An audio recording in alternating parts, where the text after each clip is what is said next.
the craziest shit that I've never thought it actually existed. I thought it was a movie shit, but it was exactly like that. It was exactly like the fucking movies, bro. And I was fucking scared to death, but no, you would never know it because I was like, I'm not finna fold in front of none of these motherfuckers. The Right. energy is gonna remain the same. Also, when I went in, there was they had a newspaper article about me, and the dorm, the college campus had a press conference about it. And so when I went in, I already had a nickname. I walked in and someone said, "Hey, they go to Metro Bandit."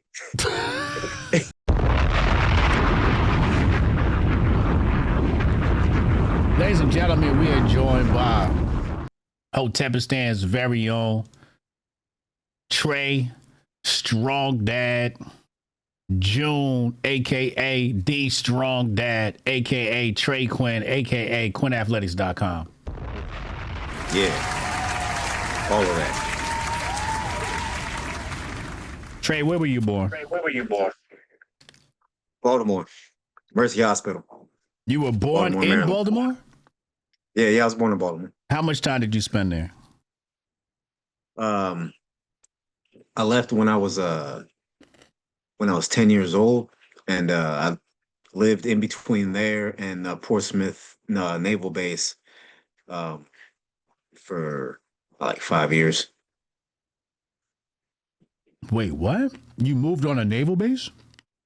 Yeah, so when my mom and dad are divorced, when she joined the military, when she was discharged, she was stationed in Portsmouth, New Hampshire. So I went to live with her, and I would go between there and Baltimore for pretty much all the way up until I was 14, 15. And then we moved to Colorado, the both of us. So wait, what is New Hampshire like? White. That's White. what I expected you to say. Yeah. There was so the base is based it's in between New Hampshire and Maine. And we lived on the Maine side of it in the military housing. And there was one black family outside of me and my mom that lived in all of the military housing. And even the regular neighborhood, the civilian neighborhood on the other side of the street, there were no black families. So I was the only black kid in school out there at Trape Academy. And how many years? This is 10 through what? 10 through 17, or how old were you? 10 through 15, 10 through 14. We moved like right after 9/11. Is that when you got a little infinity for white women? Or did it start before that? That is so that happened when I got to Colorado. I did have there were no black girls in New Hampshire. So Right. my first girlfriend was a white girl. What was she like? But it wasn't by choice, it was just by design. What But was she what was she like? what was she like? Yeah. How did that situation come down? She was a big white girl. Her name was Holly. Holly? Holly, that was her name, yeah. Shout out to Holly. Shout out Holly. Yeah, it was her, and then I dated another white girl who was from originally from Pennsylvania, and her name was Trish. And Trish. Oh, sorry, I did Trish first, and then Holly. Trish was my first kiss, and then Holly was like, you know what I'm saying, my second little thing. You know what I'm saying? We was. I got some pictures, man. I was super skinny, like a. Imagine your younger son standing next to like a big one. That's what it was like. She was fat. I mean, she wasn't fat, but she was, she was a big girl. Big girl. You like them big though. For her age, she was a big girl. You like them thick. She's thick. She was thick. She was no, she wasn't thick. She was husky. Husky. Yeah, she was husky. So how'd that situation come out? You hollered at her, she hollered at you. When I moved out there, it was like they were like clamoring for me. I just moved out there straight from Baltimore. Oh, so they I was like, oh, this is a black brother. They was fighting. Yeah. I was, I was still dressing like back home and all that. And I remember I was in shop class, And no, I was in science class, and some chick came in there and gave me a note, and it was like Trish likes you. And so I started dating Trish. And then my Trish kissed my homeboy. And so I broke up with her. And then right when I broke up with her, Holly, she was like waiting on the edges and she was like, yo, I'm trying to get at that. And so she was keeping me out all night. And then, you know what I'm saying, I just started dating her. She was in Wow. her parents were in the military too. So it was a bunch of military brats. Right, right, right. Wow. That's crazy. So you went out to the Yeah, yeah. I suburbs and shit. swirling very early. Ain't had no choice. When did you pick up skateboarding? Out there. I was out My there. my yeah, yeah. My first day, literally the first day that I got there to New Hampshire, I unpacked my stuff and I told my mom I was gonna go for a walk back home in Baltimore. Like we used to just roam the neighborhood. So I was like, let me go roam this neighborhood and see where I'm at. Right. And I made it like a block down the road, and there was a tennis court, and local skater who was like a famous local skater was doing a trick called a big flip. Mm. And it was just something about the style, the way that he like landed on the ground. It looked kind of like it made me feel like, oh, it's kind of like ghetto a little bit, like the style, because East Coast skating is inspired by hip hop culture. So their clothing, their style is all very much like nigga shit. So I was like, this is something I can do. You know what I'm saying? And I turned back around and I walked back to the house and I told my mom, I said, Mom, I want a skateboard. And she bought me a skateboard. She got me a hand-me-down skateboard the next day. And Mm. I I never looked back. I'd be in my front yard all till the middle of the night, 1, 2 o'clock in the morning, just practicing the same trick after trick after trick after trick. It was yeah, yeah, yeah. I fell in love with it immediately. Wow. Okay. That makes sense. So then I guess you spent the summers with your dad? Yeah, I would spend holidays and summers with my dad. I would go back and I would go visit the family and stay there. So I was kind of living there, both back at home and in New Hampshire for some years. What was that transition like going from the white neighborhood to the wire?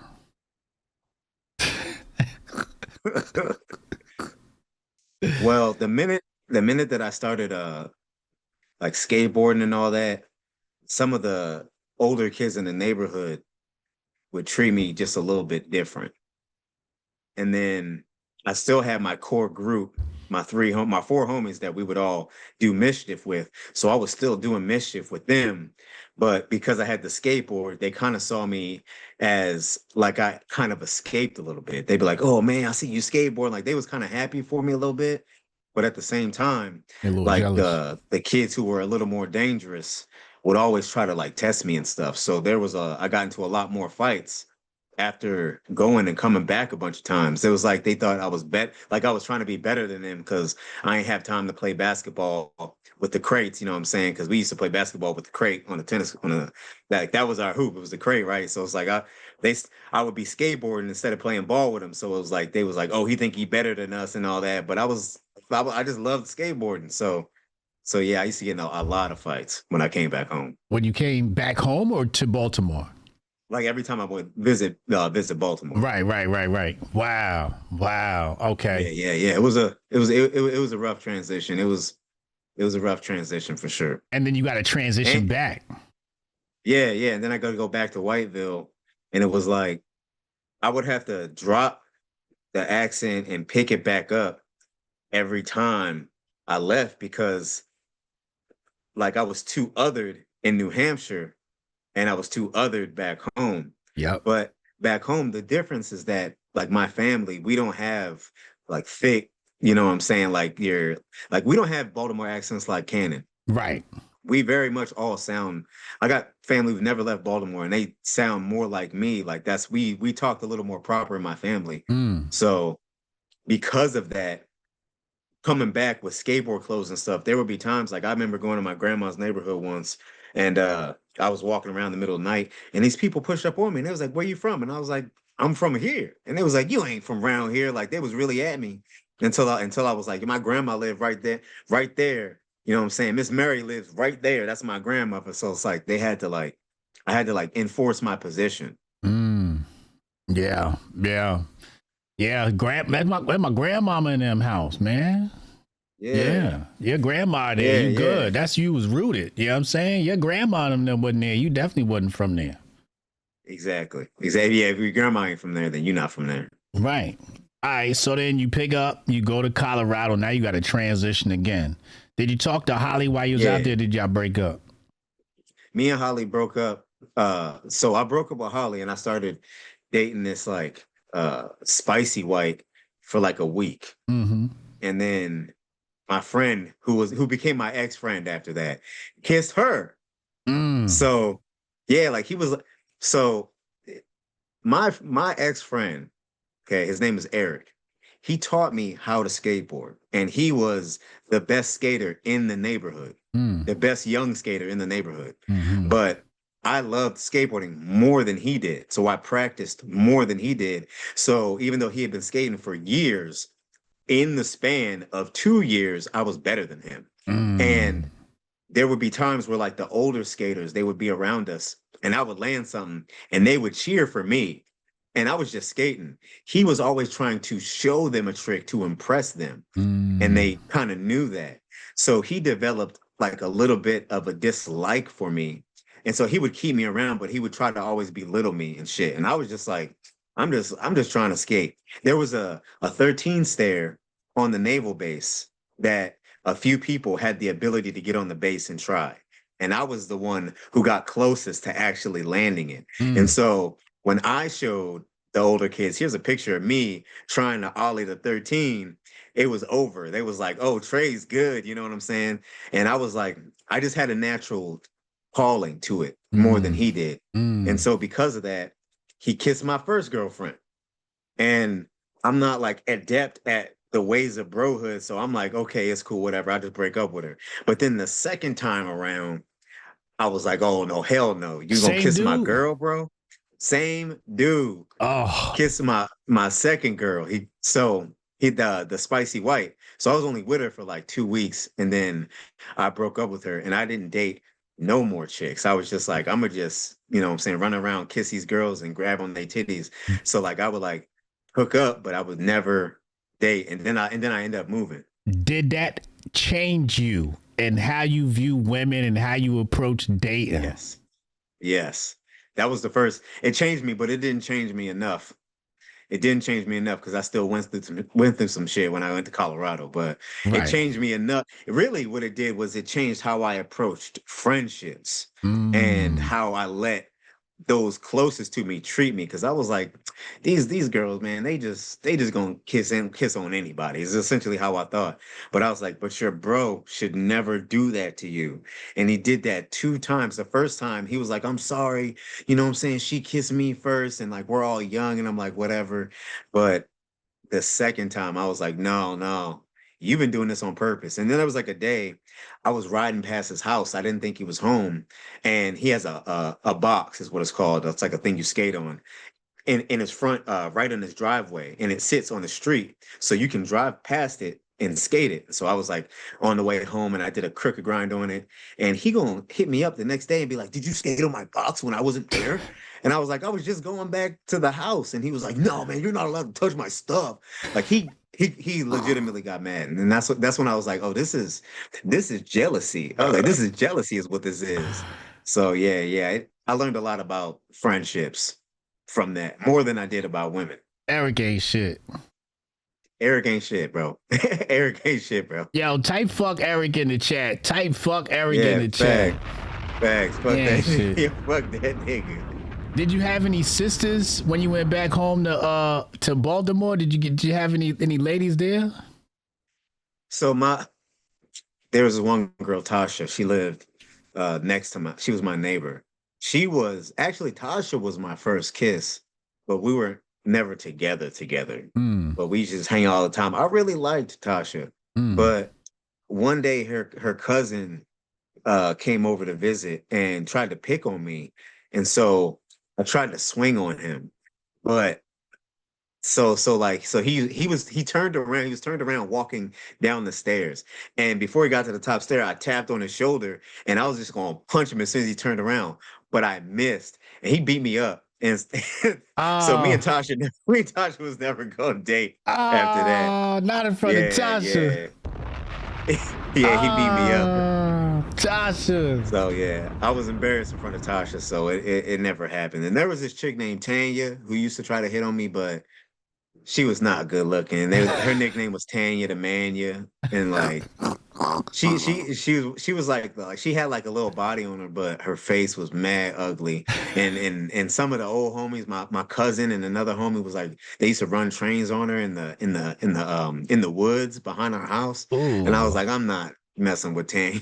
I'm not messing, I'm not messing with Tanya. So no, the early inception it was mostly white girls in the very beginning. And my grandma was not having it. She was so mad every time I come home. You ain't dating no white girl, is you? She used to hate that. Big facts. Yeah, my grandma was not going for that shit neither, yo. Damn. Oh, Tasha, it was just a mistake. It was a mistake, Tasha. She really liked me too, man. I was really sad by that moment.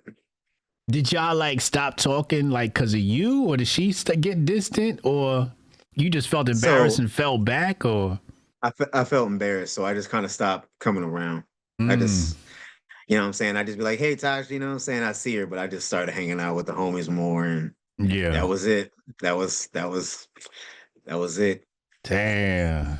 That's crazy. All right, so now we're in Yeah. Colorado. You land out there. You start skating out there. What's that experience like?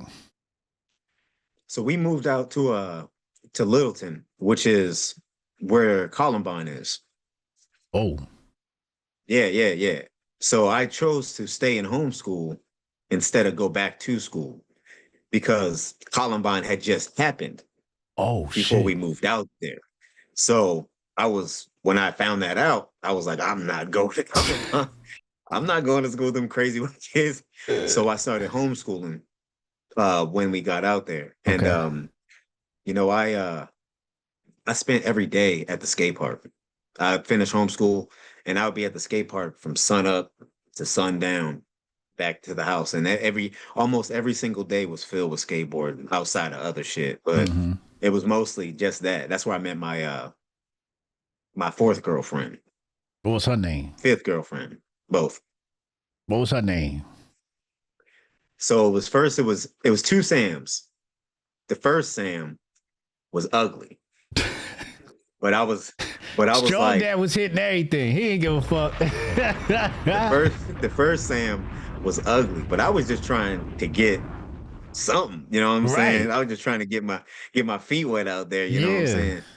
The second Sam, she used to show up to the skate park and watch me skate and stuff, and she told the first one, "I'm gonna steal him from you," and she did. Wow. So yeah, yeah, she did. She took me to we was hanging out in front of a 7-Eleven and she just chatted me up. Just chatted the hell out of me. And then the second time I saw her, she was with her little friend group smoking weed by a tree. And she was like, Trey, this is my favorite person. She's like, come over here, hit this bowl. And so then we started dating like right after that. And then yeah, that was the worst ex I've ever had in my life. Oh shit. What Sam Yeah, do? yeah. Me and her were together we were get together on and off for like 4 years. Okay. And in that time, she cheated on me 3 times. Oh my And I God. took her back each fucking time. Damn. Yeah, yeah, it was rough. It was rough. I was not learning no lessons. Was you And cheating then back? when Was you getting some other coochie? the last time, Okay. the All right. last time. All right. All right. All So right. so the first 2 times, the first time she technically didn't cheat, but it's cheating to me. We was at a party, and that's when I discovered she was an alcoholic, and she was just drunk, sitting on this nigga lap. And I was like, I came out and I was like, what the fuck is you doing? And she was like, he said his lap is cold, so I just sat down. And I was like, oh hell no, we're done. And so I broke up with her. But then I really liked her. So I got back with her. She kept calling me and stuff. And so I got back with her. Yeah. And then the second time she went to a party and I was at home. She went to this party and uh she cheated on me with this guy named Vinny and her friend Kate never told me. She kept that a secret Mm. for a long time. All right. So I didn't know about this. Mm-hmm. In between that time, she tries to cheat on me with this guy named Eugene by through text messages. They're sexting each other. Mm. And so I beat Eugene up. I had my homies drive me to Eugene's house and I beat him with my belt physically, right hand of God. I beat him I took my belt off and hit him across the back like several times. And I pushed up on him and I was like, I'll kill you, bro. I'll kill you, bro. I was selling drugs during this time. What kind of So things were drugs? changing. I was just selling ecstasy. Just. It's like Yeah, 10, yeah, that's a 10 whole years nother a pill. story. That's a whole nother story. It would have been a lot of years then. But yeah, I was selling ecstasy that second time that when she did that. Then another time she broke up with me to sleep with this dude at another party. And we stayed split for a minute. Okay. And then she came back and she was like, I miss you, I love you, I need you back. And so she came back to me and I took her back, even though all my friends told me she's evil. Okay. Then the last time, in between that time, Kate tells me, you remember that party way back? Sam cheated on you that night with Vinny. The only reason she did this was because her and Sam, who were best friends, they started having a falling out. Mm-hmm. So she was like, well, I guess I'm gonna just tell Trey then. And so, we were smoking and she was like, yeah, Sam cheated on you. I didn't want to tell you and hurt you. I'm like, part of me is mad at Kate, like, why would you do it like this? Right. But I was like, all right, Sam doesn't know. So I cheat on her with with Kate. her nemesis. No, not with Kate. Not Damn. with Kate. Okay, not her with nemesis. Kate was legitimately one of like my few actual like female friends. We used to steal lawn ornaments together and shit like that. Like we was really tight, but we was never like that. But So you cheated Glam on kind her. of remind me of Kate. Like she kind of has Glam energy, like the way she acted. Okay. But anyway, so she tells me this, and so I'm like, all right, I hold it to the hip. And there's this chick named Spaz, because she's crazy, right? This Italian broad. Mm-hmm. And one night, me and Sam were like kicking it at this person's house, and she pulled Sam in the bathroom and she was like, you stole Trey from me a long time ago. I wanted to be with him. And she told Sam the same thing Sam told the other one. She's like, I'm gonna steal him from you. And so I never knew that they hated each other for that reason until Spaz told me. And she told me as I was hooking up with her. And so then she called Sam and she was like, boom, I got your man on the phone and shit. And Sam was pissed. And so we broke up almost for the last time there. We stayed apart and I ended up, we didn't get back together, but I did get back together with her when I got out of prison. I stole her from her boyfriend and we moved to Florida. But then I left her in Florida. Wait, what? Wait, hold on a second. Wait, what? This shit's getting crazy. All right, hold on. We gonna come back to Sam. How you end up selling E, yo?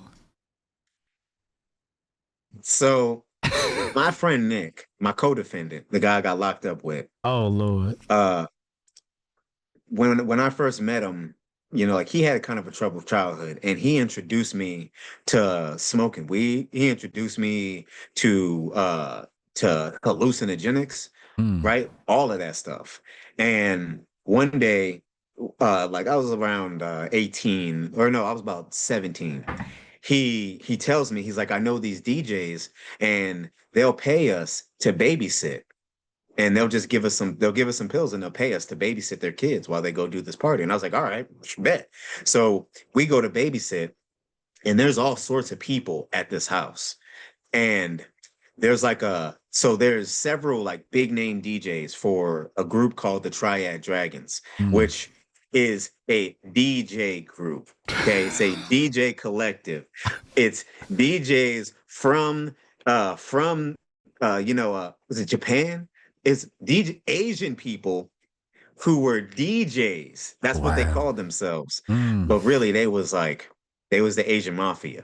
And they were like moving like big bags of pills. I watched this white dude who looked like a baby Thor. He was like walking from up the stairs. And I'm just sitting here watching cartoons with their kids. Yeah. And this white dude comes walking up and he's got this trash bag filled with pills. And I'm like, so I'm seeing all this stuff.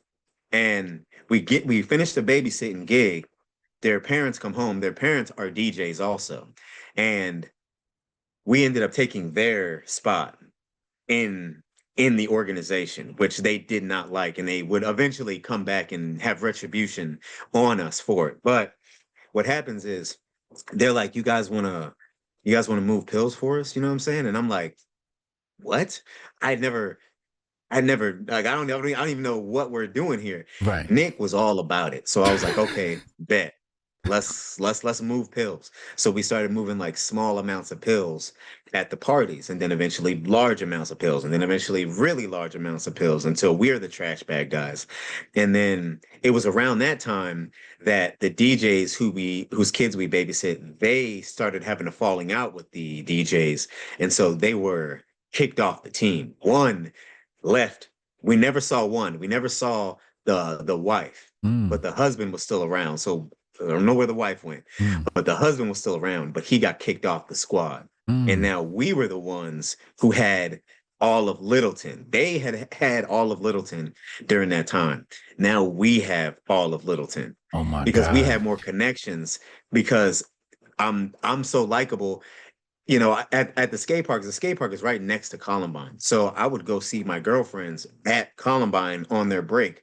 And I was popular. So I ended up having clientele from the school. So everyone at the school, anyone who went to Columbine during this time who has done drugs can directly attribute that to me. Because I was giving them mad drugs. I was giving them mad drugs all the time. So because we StrongDad had was so helping many, he was helping the Columbine kids heal. Okay. It was a tragic event. He was I helping them was heal, chat. I was helping them heal, but I never sold the black kids. I only ever sold them weed. If they came to me for pills, I would tell them no, because I knew what the pills would do. So I would only sell it to the white kids. And this was a intentional thing. Yes.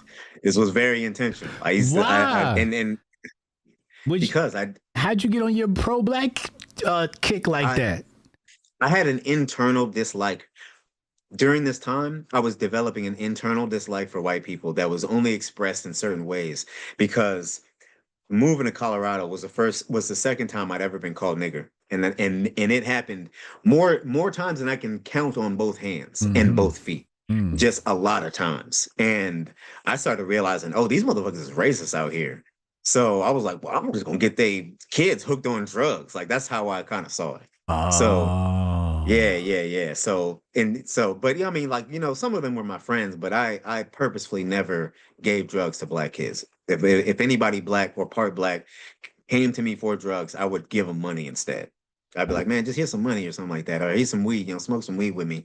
I'm not gonna sell you pills, man. I can't do that. I would literally say that. And I Uh, never even fully expressed that was the internal. I made the decision and kept it right at the hip and didn't tell nobody that was my MO. But uh. where was I? So yeah, so we're selling for the triads now, and we pretty much run all of Littleton. We're selling pills throughout all of Littleton: ecstasy, acid, ketamine, DMT, you name it. We'll get it or we got it. Wow. And it was around that time, like I caught a bench warrant once, because my homie tried to steal a glow stick with me, and he got in trouble, but they put a warrant out for our arrest for it. So I got a bench warrant, and my girl, Sam, she goes to the DJ's house, which I told her never to do, never go to their house ever.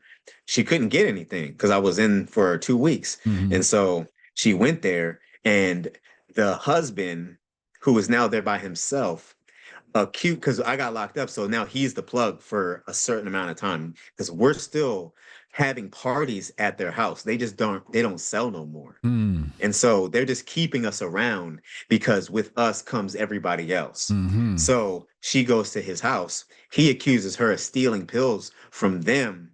And I get out, and they're like, we're going to blacklist you and kill your girlfriend. So after much deliberation, after much begging, I get her on the blacklist. And now I'm out of the pill game for good. I'm like, I can't Wait, wait, sell wait, pills wait, no wait, more. wait, wait, wait. They was gonna kill who girlfriend? Mine. They was gonna kill mine. Why? because the guy accused her of stealing pills from the DJ, from the Oh, the DJ. triads. And I'm not gonna say his name either, because I know these motherfuckers still exist, bro. I'm not gonna say his name either, but him still stealing directly from him because he started coming to the house Was she stealing? directly. No, she didn't. She didn't steal it. Okay. It she might have stolen it. She swore up and down to me that she didn't, and I believed her at the time. But now that I analyze all of the other shit she's done to me, she probably did steal that shit. Is that Sam? Yeah, that was Sam. Oh, Sam! What the fuck, Yeah, yo? yeah. Say yeah. Oh, Yeah, she did that God. shit. She probably definitely did that shit for sure. How much did they accuse her of stealing? Half a boat, which What is that? during that time, so I don't know what it is now, but during that time, a boat is 1,000 pills. Half a boat is 500. It's a big jar. Yeah, Oh my God. yeah, yeah. Oh, Yeah, it was pretty my rough. God. So how'd you get out of It was that? pretty rough. So I essentially I gave all of my major clientele to them. I was just like, I'm not gonna sell to Columbine no more. I'm not gonna sell to this group or that no more. I was like, I'll jump out entirely and give all of my contacts to you. Just leave her alone. You know what I'm saying? I was like, you can even blacklist me if you want to, but just leave her alone. So they said, we'll blacklist her, but you can't sell no more. And so I stopped selling. All right, wait a second. That was it. What happened to the DJs you was babysitting for? You said they got retribution later. That was their retribution because it was the husband who accused her of doing it. Oh, and they snitched on her to the triads. Yeah. Oh. So either she did do it or he did it and then Blamed it on her. blackmailed. Yeah, and blamed it on her, which is, but like I said, like I'm inclined to believe that he didn't do it because he was trying to get his get back, but it could be that she did it and he knew and he's like, I'm gonna get my get back. Right. You know what I'm saying? So it could have been easily just like that. She swore she didn't do it. She was like, "Who am I going to do it with?" Everyone that we knew said that she didn't have no pills or nothing like that. But during this time, like we used to just do drugs by ourselves sometimes in the house. So like she could have did it, but she couldn't have taken that much because I was always giving her the pills. I was always giving her drugs. So I don't really know who did it, but he told, and he never got his position back. But he told, and like I said, I don't know where his wife went, but when we took over, in between that time, they had a falling out, and we never saw her physically again. So I don't know what happened there. I don't know what happened there. People have disappeared in that group. I don't know what happened to them. So when they said we're gonna kill Sam, I was like, Sam's gonna die. So I was on the phone immediately. I was like, no. Sam can't. Like, I can't be guilty for that. But yeah. How much money did you have at this time? What's the most amount of money you had at this time? Never barely any. Because I was also doing the drugs. Oh. Yeah. That would be their thing. They would just get you hooked on it. You still make money, but you ain't making no like money where you can branch off. You know what I'm saying? You stop them from branching off by getting them high. So they would come to parties and they would come to parties and they would just bust out a bunch of pills, crush them up and be like, this all you. You know what I'm saying? And you can't deny it because it's like a gift. You know what I'm saying? Like if somebody crushes up 13 pills and said, this is you can't just be like, no, I'm good. Because that's a lot of money right there that they just crushed up for free. So yeah, they would get you high. So I was doing a lot of acid during that time. And that's where my money went. It just was payment as, okay, I get to take off this much of the bag and sell the rest of the bag. So yeah, that's what was fucking me up. But so when I ended up when I stepped out of the game, I also at the same time quit. I was like, I'm not going to do drugs no more. I'm gonna just keep smoking weed. And that'll be what I do from now on. Right. Wow. This is crazy. Yeah, never get high on your own supply. That's right. Wow. Man, the triads. Yeah, So what was the yeah. volume in cash? What do you think you could have made A couple 100,000 easily in a in a year? month. In a In a month? month. Yeah, yeah. We were moving a lot. We were moving a lot.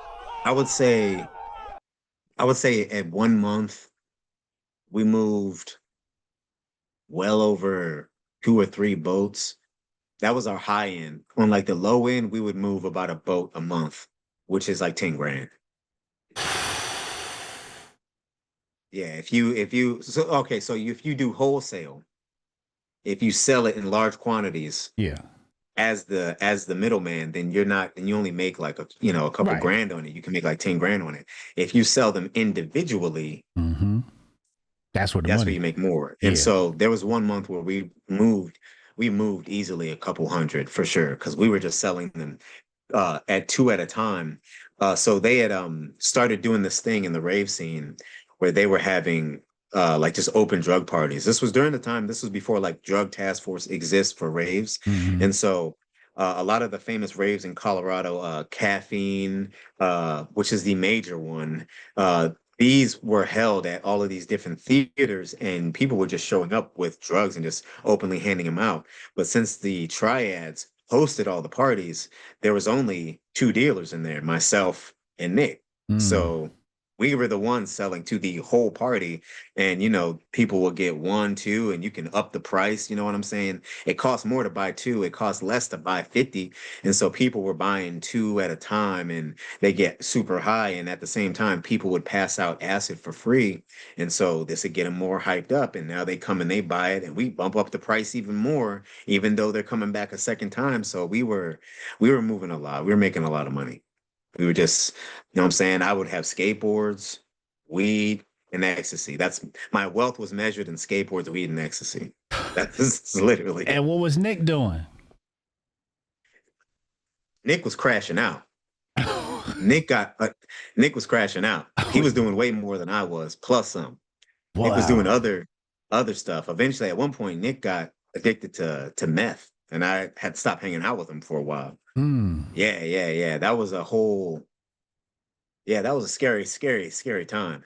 But he got addicted to meth and he was running around with this chick named Devin, and who's like a mom now, but back then she was horrible for this man, worse than Sam was for me, and was driving this nigga down to hell. And I was like, so I saw Nick one day. We were just like out skating and he was sweating. And when the sweat dried, there was like these bright white patches all over his skin.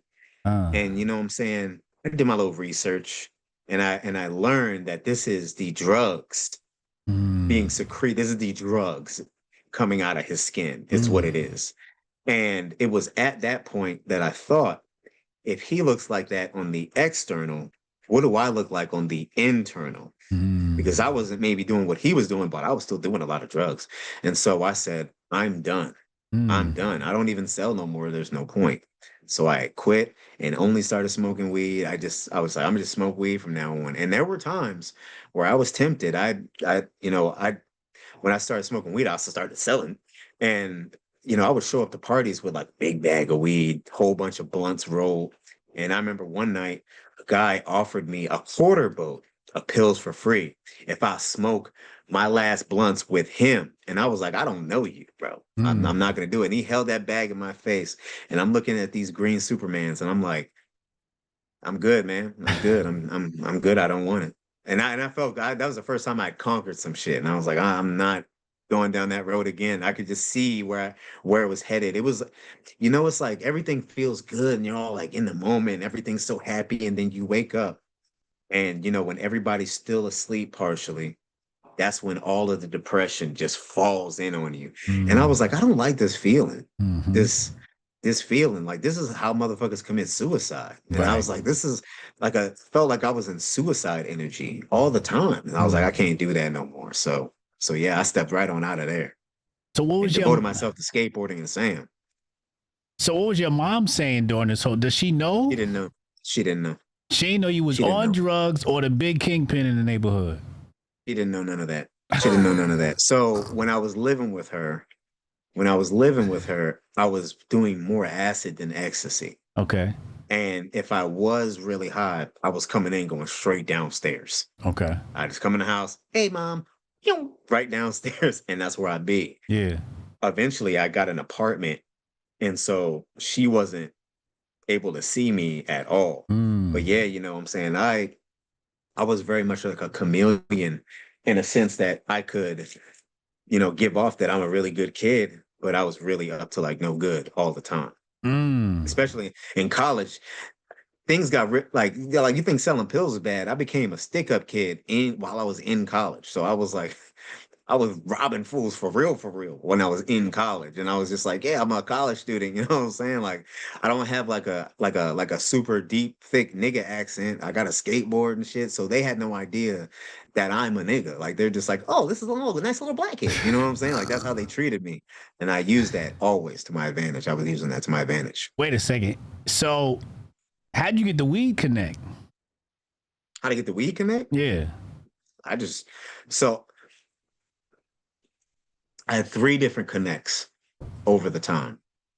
And eventually, so my first connect was a guy named Jeff DePaul. He's in prison for life now for shooting a kid in our friend's garage. Mm. And he was just giving me discount quarter pounds, and I was just moving them quick. And then On I consignment, had or you was paying up front? up front. Okay. I pay up front, and then I Okay. would just take the back end. Okay. And then eventually I found another dude who was a friend named Tyler Ebley, and he used to give me the same amount, but he would give it to me on consignment. I would take it and then I'd bring him back what he owes and just take off the top.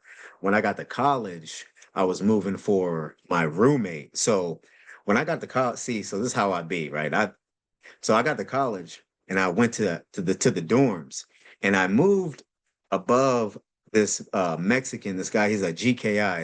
It's a gang that only exists in Colorado for Mexicans. Mm. And him and this Crip and this Irish dude lived in the 4-man dorm beneath me. They had a fourth guy who was like a lame, just a regular, and they were selling in the dorms. When I move into the dorms, I don't know anyone selling in the dorms. So what I do is I just start bringing weed from the outside to the inside.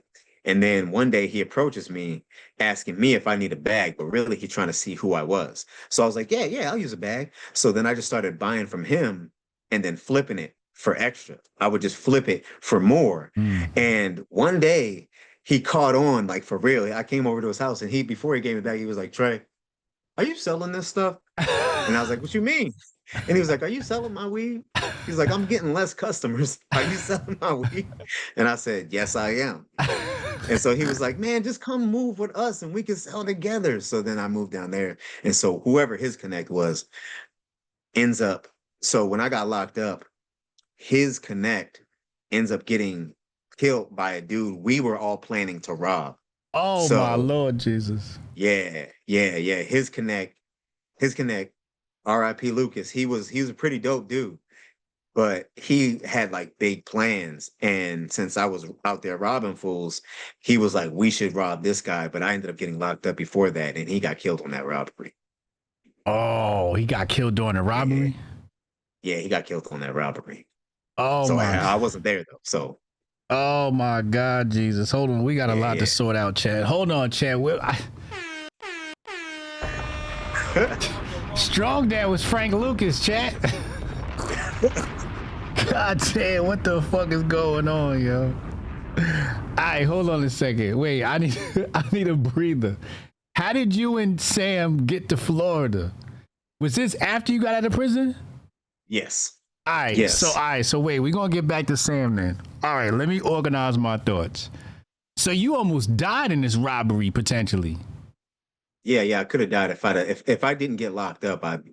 Who knows? Maybe I would have lived, but maybe I'd have caught a body. You know what I'm saying? Because we weren't moving unarmed during that time. We What were was y'all carrying? we was carrying old ass throwaways, bro. Our roommate, he was the only one with a like a nice shiny Glock, but everybody else had like these old ass throwaways, like these rusty looking Rugers and shit like that. You know what I'm saying? Shit was not. It was very much, pick up on the corner type shit. But Yeah. we would rob other dealers that tried to show up in the dorms. We would Uh, just show up to their house and just pull up on them. We ended up meeting this white dude from Chicago who was a GD. His name was Joel, and this was the first time this ever happened. Like we like pushed up on somebody who was trying to sell, and Joel just comes from the back of the group to the front of the group, pulls the gun out, puts it to his head. He's like, "You will stop selling right now." And I was like, "This is how we doing things now." So after that moment, it escalated, and we was just showing up with heat all the time. We was jumping in people's windows. We would have these two white girls. We had these two white girls, and they would lure dudes in to the dorm, and we would. So the dorm is connected. The dorm in Colorado, Area is the name of it. It's next to the convention center, and it's above a hotel. The first 12 floors are a hotel, and up to the 30th floor, the rest it's all dorms. okay. And there's a space in between where they do like banquet type things. Mm-hmm. And so we would lure dudes up to that space and then rob them right there. Mm. You know what I'm saying? Because it's like it very much gives the feeling like I'm trapped. Like you come off the elevator, you walk into this hallway into like this space, and all of the doors are locked, and it's just you against the wall, and the elevators are well behind us. So we would bring dudes up there and jump them, and then just take their shit. And the chicks would just dip out. The chicks would just slide back, get in the elevator, and leave. And we would just rob these fools. And we would go to like places like Boulder. The first time I went to Boulder, Colorado, I jumped through a kid's window and robbed them. I was wearing and I used to dress like during this time I stopped dressing real skater like, and I started wearing my mom's camo. I used to Mm. wear her camo jacket because it had the last name on it. And so I was running around in black boots and camo, looking like a nigga straight out of Baltimore, robbing fools, just robbing these white kids in Colorado. They Bro. hate to see Trey coming. Listen, I was not the person like I was very much unapproachable, approachable. If I wanted you to approach me, I knew exactly what to look like. And if I wanted you to be scared of me, I knew exactly what to look like. And I was utilizing that to my fullest. That once I realized I was good at blending in, I was like, oh yeah, I'm gonna use this to get anywhere. And I Mm. did. I did a lot of times. Damn. All right. So was y'all beating these people up when y'all was jacking them, or y'all putting a gun to their head and they was going peacefully, or was that how it was One or going? both. More of Yeah, both. yeah, one or both. Either I was laying hands on somebody or they would see the weapon and pass it up. There was even times where I was robbing fools with axes. I would just have an axe. That's I got locked up with an axe. But like I would just pull out the axe and they'd be like, oh shit, this is a black dude with an axe. And they would just pass the drugs to us. There was even when I there was even times where we would like make we would buy Actin, which is it's like a blood pressure pill or something like that that you can get from the Walgreens. Mm. And so we would buy it because it has an arrow on it, and we would sell them as white arrows, or we would color them things black and sell them as black Christmas trees, and just cheat motherfuckers. And I remember people would like try to get their money back, and I literally many times I would just show up, pull out an axe, and be like, "You ain't getting your shit back," and they'd be like, "Oh, it's yours, bro." You know what I'm saying? So yeah, like you got to think like most of these people ain't about it like that. Most of Right. these people ain't about it like that. The only time there was one time where I pushed up on somebody who was actually about it, and they showed up with a whole lot more niggas than we had, and we just had to just call it a day. You know what I'm saying? We just had to call it a day, and the difference was that like I was recruiting people around me who were about it. This nigga went to 5 Points where all the niggas was at and brought a group of big ass niggas. So I'm the only black dude against like 5 or 6. And I'm like, this is not gonna play out well for all of us. These niggas will really fight. Someone might die today. We gotta go, y'all. We gotta go, yo. We gotta go, yo. Pack up and start again another day. Oh my God. So were y'all robbing these people to kill competition or to come up or for fun? So my friends were doing it to kill competition and for the thrill. I Mm. was doing it for the thrill. I didn't care about the competition. I I didn't care about none of it. I didn't I didn't have like a bad life out there. I was in college. My mom was bringing me food. You know what I'm saying? I got my skateboard. I got my homies. I'm riding to class, listening to the gorillas and shit. Like I don't need to do none of this. Mm. But during that time, like I was a little broken, and so I chose to do that stuff for fun. I just got a thrill out of beating a nigga up and taking his drugs. You know what I'm saying? The adrenaline rush. Like for real, I just got a thrill out of it, especially if they thought they was like tough. Then I really liked it. So it was like a thing for me. And I think a lot of them fed off of my energy. And so, you know, they would just eat off of the goodness that happened. Like we would take shit and they'd be like, hell yeah, we got more weed to sell and shit. And I'm just like, I would just be happy to see them happy. For real. Like I remember stealing a pound when I jumped through that window in Boulder. It was 4P. We showed up and I was with the homie D and the dude who put me onto the robbery that I ended up getting locked up for. And we're like driving around this house and they're afraid of what to do. Cause so it starts off, they go knock on the door. I'm in the car waiting. They go knock on the door. They're like, maybe we can get in that way. And the dude's like, I'm not having. He's like, I don't know who you are. Doesn't let him in. And so we get in the car and they're driving around and D's like, man, maybe we should just go back home, bro. And I'm like thinking in my head, like, these motherfuckers woke me up out of my sleep to come down here to back out. Oh, hell no. And so I was like, man, just stop the car right here. I waited till we got to the back of the house and I was like, stop the car. And I just got out the car and they was like, where you going? And I grabbed D's pistol and I just ran to the window, knocked on the window, kid turned around and I was like, bam. And I busted the window, jumped through that shit and pulled the gun on him. And I was like, where's the shit? He tried to give me a backpack with nothing in it. And I learned my lesson because we've robbed an empty backpack before. It wasn't empty, it had sex toys in it. Whole nother story. Well, I learned my lesson. So I opened up that backpack and I threw it at him. I was like, put the shit in the backpack or you're dead right here. And Uh, so he gave me the pee, put the pee in the backpack, get in the car. And I just remember seeing like D and the old dude's face, like they were just so happy. They were like, man, we got so much. And I just felt good to be of use for niggas. Like I was like, yeah. Something was wrong. Something was wrong during that time, bro. oh my God, Yeah, Chad. yeah. Chad. The sex toys, the chicks that we used to use to set dudes up, they set up a dude once who was giving him coke, and they saw he had a big old wad of cash, but they didn't see where he put it, and Mm. so they was like, "Yeah, he's got a whole bunch of money." I was like, "Well, where's it at?" And they're like, "I don't know. I think it's in his backpack." So when we get him to that spot in the dorm spot, and we rob him, he gives us the backpack. So I punch him in the face, and then D bum rushes him into the wall, and I'm just like laying punches on his face, and he's like, "Oh, I'm done, bro. Just take it," and takes off his backpack and throws it at us, and I'm like, "All right." And so we slide out of there, and we get to my dorm room, and I open up the bag, and there's fucking dildos and lube in there, and I'm like, and I'm looking at the girls, and I'm like, "You don't even want to know what this dude had planned for you." And I opened up the bag, and I was like. And it was literally just dildos and lube. And then that's when I realized we didn't ask for his wallet. We didn't ask for his wallet. And that's where the Oh, money was at. But yeah, that was that. That's why I have. oh my Yeah. God. This is crazy. Oh my God. Yeah.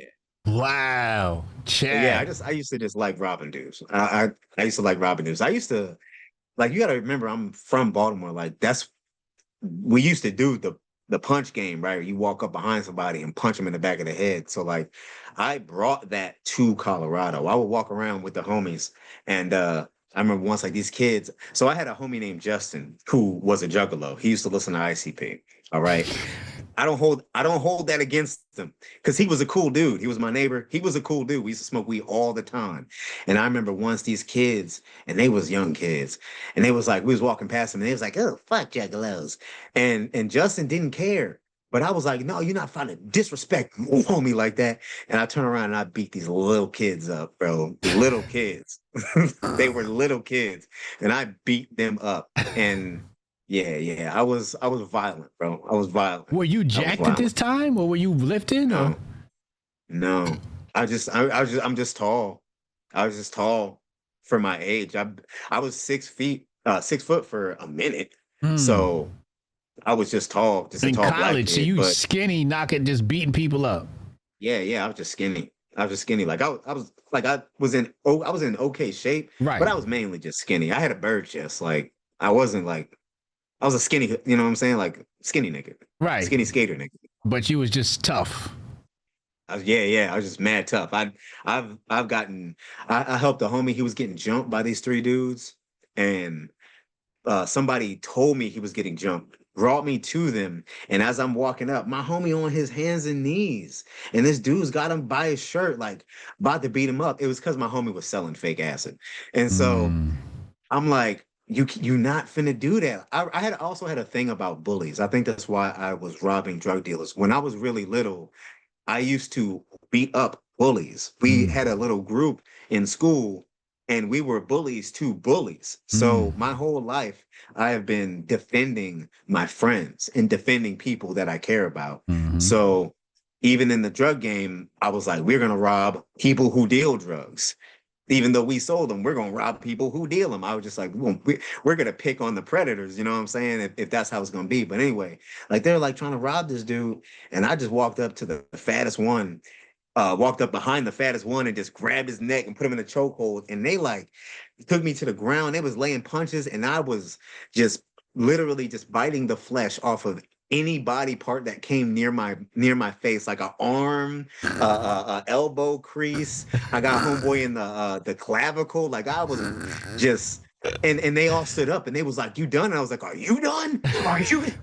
And they was not having it. They, you know what I'm saying? So I was really tough. I was just like, I can take more than you can dish, and then I'll dish it back, and you're not gonna take it. So that's how I was. Yeah.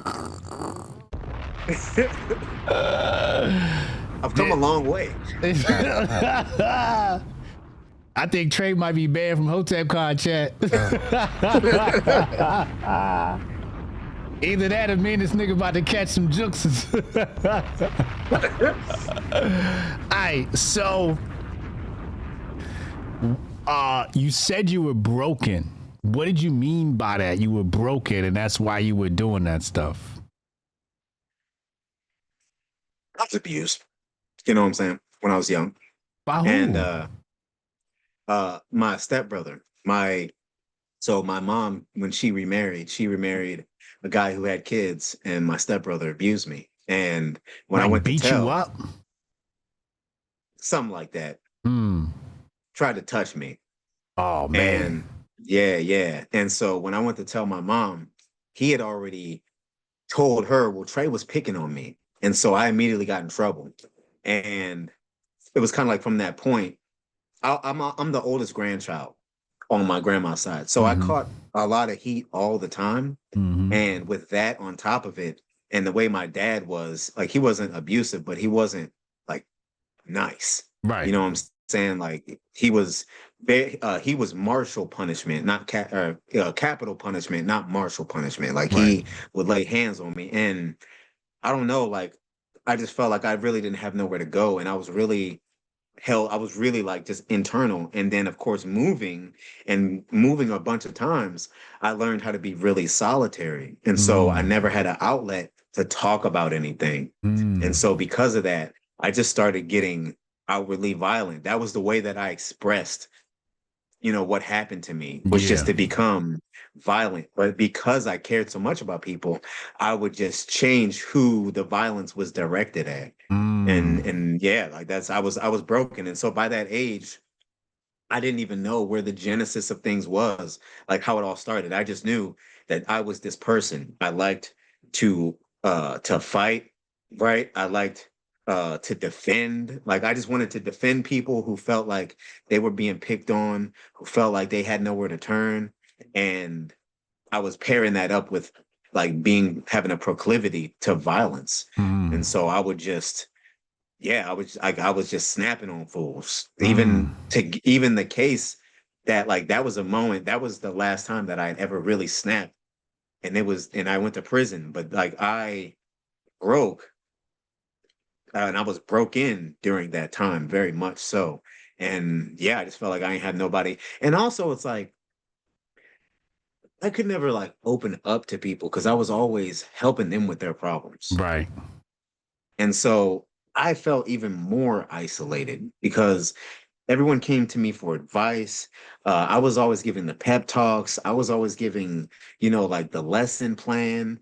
If somebody had a struggle, I was always there to volunteer to, some like real Virgo shit, right? Like I'm always trying to be of service. But Mm-hmm. because of that, even my friends didn't really know much about me, Mm. and they only knew the things they saw. And so yeah, I just felt like alone, Mm. just alone during that time. And so anything I could do to keep people around, I would do, even if it meant being, like a violent person. Like I would be that if it meant securing my friend group, things Right. like that.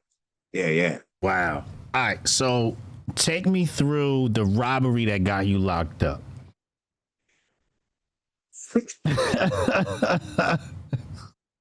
So at this time, I had just left the dorms. This my last robbery was the robbery for the P in Boulder. Mm. And so I'm living at the dorms, but I end up getting on academic suspension because when I busted my knee some years back, I never filed the right paperwork. So Mm. I ended up being behind. And so Mm. they put me on academic suspension. So I had to move out of the dorms. And so I found a spot that I was paying rent at and just living in their basement. And during this time, my friend Nick, he'd went to Alaska when I went to college. Because like his mom in the middle of the day just up and left him in an Mm. empty apartment. So he was like living with me. And so when I went to college, he didn't have nowhere to live, no one to live with. So he went to Alaska. Mm. And so he comes back from Alaska and moves in with one of our friends. And I end up moving in on the couch with them. And he's like, he starts relapsing, but he's not telling me because at this time I'm like, I want to be sober from everything. I'll smoke and drink, but I don't want to do no other drugs. And he relapsed because he met this druggy chick. Mm. And so he loses his job and doesn't tell our roommate, who is also his ex-girlfriend. And one day she tells me, I'm gonna kick Nick out if he doesn't pay rent. I know he lost his job. I'm gonna kick him out. And I'm just thinking in my head, I don't want him to go back to Alaska because I just got him here. Mm-hmm. Really, and now this is what I justified doing the robbery for, was for him. Really, the truth is, I missed the game and I wanted to do something. I Mm. wanted some action. But at that time, I was justifying it, saying I didn't want him to leave, to get How kicked long have out you and been be out on the the street. game at this point? At this point, I was out the game for only like a year, maybe. Only? That's a long time. Yeah, out the robbery game, out the robbery Oh, game for a okay. year. Okay. Yeah, I'd have been out the drug game for like 5 years at this point. Okay. So it was just a robbery game. And Mm. so I was like, I'm not doing no bad stuff no more. But then this happens. And so I call up the homie D and I'm like, hey man, I need some money. If you can help me get some money. And he was like, let me talk to dude, his new roommate, the guy who put us on to the case. And so he he calls me and he's like, yeah, these kids in the dorms a couple floors up, they stole from me. Mm. And I just want you to get them back. You can keep whatever you find. I just want you to get them back. I told them that I would get my get back, so you get them back for me. And I was like, okay, bet. Mm. And so that morning or that evening, I'm talking to my friend. I'm talking to Nick, and I'm telling him on the way back from the skate park. Same Nick. I'm like, yeah, same Nick. And so I'm talking to him, and I'm like, listen, man, you know what I'm saying? I got some plans. D just gave me something. We should be able to get your rent money, but you got to promise me that you're going to get a job, yada, yada. And I was like, so we're going to do that tomorrow. And so he was like, he seemed really reluctant. And so I stopped pushing the issue. And then the next morning, D calls, he's there to pick me up. And I knock on Nick's door. And this is where I say, I manipulated our friendship. I manipulated how much he cared for me because I I knocked on the door and I said, "Hey man, I'm about to go do this." I said, "You don't have to do this if you don't want, but I'm gonna do this for you." Mm. And he was, he felt like he couldn't say no. So he said, he said, "You already know I'm there." Mm. And so he gets dressed, we get dressed. D doesn't have the heat no more. He lost it in a Mm. bet. So we just grabbed the axes. And so I got this axe and he's got this like showcase axe. And I got like a normal wood chopper's axe with the flat back. And he has like a little metal novelty axe from the Asian store. Mm-hmm. And so we get to the dorm early morning and I choose a day when they're doing finals because I know people is gonna be real tired Right. and real like exhausted. Mm-hmm. And so we get up to the floor.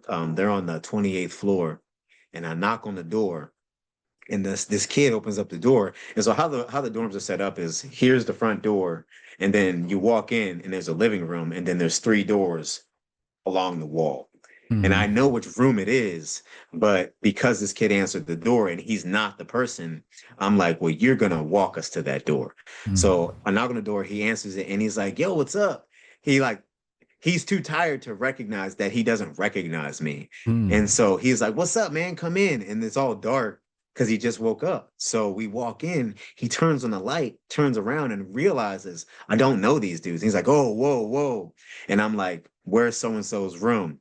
And he's like, he's not here, bro. Just leave. I don't know who you are. Just leave. I won't say anything. Please just leave. And I looked at Nick and I was like, you watch him. And so I go to the door and I attempt to kick it down. Mm. And so in the dorms, because people get drunk and break their door, they get replaced. And the door that gets replaced has a different grain on it and it's solid. So I'm thinking this is that door, but it's not. It's the old style, which is like a paper door. So I kick and my foot goes all the way through the door. And so I yank my foot out and I'm like punching at the handle.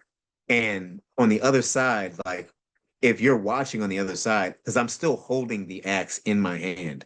So you just see a hand with an axe going through your door. And I open up the door and I go into the room and this kid was supposed to rob. He's in his bed like this with his blanket. And so I walk over and I yank his blanket off his face and I put my hand on his neck and I'm like, and I hold the axe up and I'm like, where's the shit? And he looks at me and I feel like, and this is where I say I snapped, even though I mean we could say that I snapped all the way through, but this is the part that I actually feel like I snapped at. I'm looking at him, where's the shit? And he looks and he like sarcastically says, where's your shit at? And I feel like it's like something changed. And I was like, this motherfucker's not taking me seriously right now. And I flipped the axe around to the flat side and land one right on his forehead. And immediately he pulls the blanket up and rolls over to the corner of the wall. As soon as I hit him, I could see blood. So he's alive. He's alive, Chad. He's living. He's living. Okay. He's alive. He's alive, Chad. He's alive. Why has he got the hand up? He's alive. So yeah. So he wraps himself up and rolls to the edge of the wall. And I'm like, all right, I'm gonna ransack his room. But Nick doesn't watch the guy. He just lets him come into the room. So the kid comes into the room, grabs me and throws me into the closet. And so start throwing punches at him. But I'm still holding the axe. So I'm cutting his face up as I'm punching him. And so we get out of the room and I get him in a headlock. And I look at Nick and I'm like, do something. And he picks up a stool and then puts the stool down and delivers the weakest forehead punch ever. Nick is frightened. Nick is frightened because out of all of the robberies we've ever done, the only time Nick's ever robbed people with me, because he wasn't robbing people with me in the dorms. He was robbing people with me before that. Yeah. So he's never seen me get violent. He's only ever seen me threaten someone and then be scared of me and give me stuff. Right. So he's never seen this type of action before. Yeah. So he's scared. And I can tell he's scared because after he punches him, he runs out of the dorm. And so now I'm in here with this kid. And so I pull him up and I throw him into the wall 3 times and I end up breaking his orbital bone, his orbital socket. And so I throw him to the ground and I put my shoe on. And the whole time I was beating him up, he's yelling for a person named Ralph who doesn't live in the dorm. And again, the walls in the dorm are thin. You can hear Yeah. parties all the way down the. So he's calling for someone somewhere else, and I Right. know it. Yeah. And so I'm like, this is a wash. We got to get the fuck out of here. So we get out. This black dude named Harold, he comes out of his room and sees the hoodie and recognizes it as mine. I'm the only one who wore Baltimore gear, so he knew that's Trey. And this nigga gonna be like, Trey? And so I'm like, shut the fuck up. You know what I'm saying? And Yeah. I run down the stairs. And so we get down the stairs, we get to the street, and I'm covered like my hoodie is it's a blue plaid like hoodie, and it's black Yeah. from his blood on one side, and it's all on my pants. And Nick got blood from his little weak ass punch and shit. And we're walking, and we get to a spot where so there's the campus in front of us. We're behind the convention center, and there's this thing called the Platte River that runs through and separates the two. And there's traffic on both sides. And on the other side, I see the cops, and I see them driving towards the light. And I'm like, oh, them's the niggas right there. Yeah. And my first thought was I can jump down the walls into the Platte because there's like a walkway down there, but it's pretty big. I was like, I can jump down there and climb up the other wall before that cop has the ability to get back around and get to the getaway car. But here's the thing is that Nick is clumsy.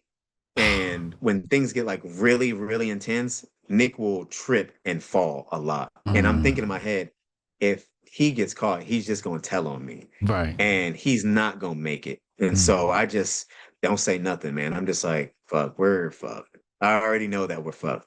And so we just keep walking, and the cops pull up, toss us in cuffs. I'm acting like I don't know what's going on, not realizing there's like blood all over my clothes. And so they throw us in the whip. Where's Take the us to the axe? thing. The axe was in my pants. It was in my pants. Oh. Yeah. It was in my pants. So, they pull out the axe, and they pull out his little novelty axe, and you know what I'm saying? And I'm like, fuck, man. Like, we're fucked. We get in the whip. And this is the last time I see Nick for a minute. And we go to the booking. He's acting suicidal, so they put him in a turtle suit, which is a turtle suit is just a big giant, the thing, The chicken suit, yeah. with no clothes on. Yeah. You look like a big old turtle. Mhm. So they toss him in the turtle suit, and they got me, and they're like, you're looking at 45 years. And I'm like, that was the first and last time I shed a tear for my crime. As soon as he said that, I shed tears, and you can see it in my booking photo. My eyes are still red and watery. And after that, I was just like, this is it. I'm never gonna see my family again. Like, this is over. And then we ended up getting separated. And then I see him one more time. I have not seen him since this time, but we've spoken a lot. But this nigga works for Microsoft now. He's working on his million. He's a couple years away from his first million. Wow. Shout out to Nick. Yeah. Shout out to Nick. Shout out Nick. Shout out to Nick. I almost ruined your life, bro. But facts, I almost ruined your life, my nigga. But shout out to you. He never went to college, so when we both got out, I had like this crazy debt, and I couldn't go back, and he didn't have any experience, so he just went. So he ended up being able to pursue his dreams, but he deserved it because Was he a co-defendant? Yeah, he was my co-defendant. Yeah. Did y'all both do time? And he said, so say what? He said what? He ended up saying that I masterminded and coerced him into doing it. But I forgave him because, the old hood nigga adage, you can't blame the grass for growing green. Like, that's not his world. If I was him, I would have told on me too. Right. Right? Like, this is not his It wasn't realm like he of was a street expertise. nigga. Yeah. It wasn't like he was a street nigga. So I didn't expect him to go down for this shit at all. And even so, when I was getting questioned, I was like, Nick didn't do nothing. It was all me.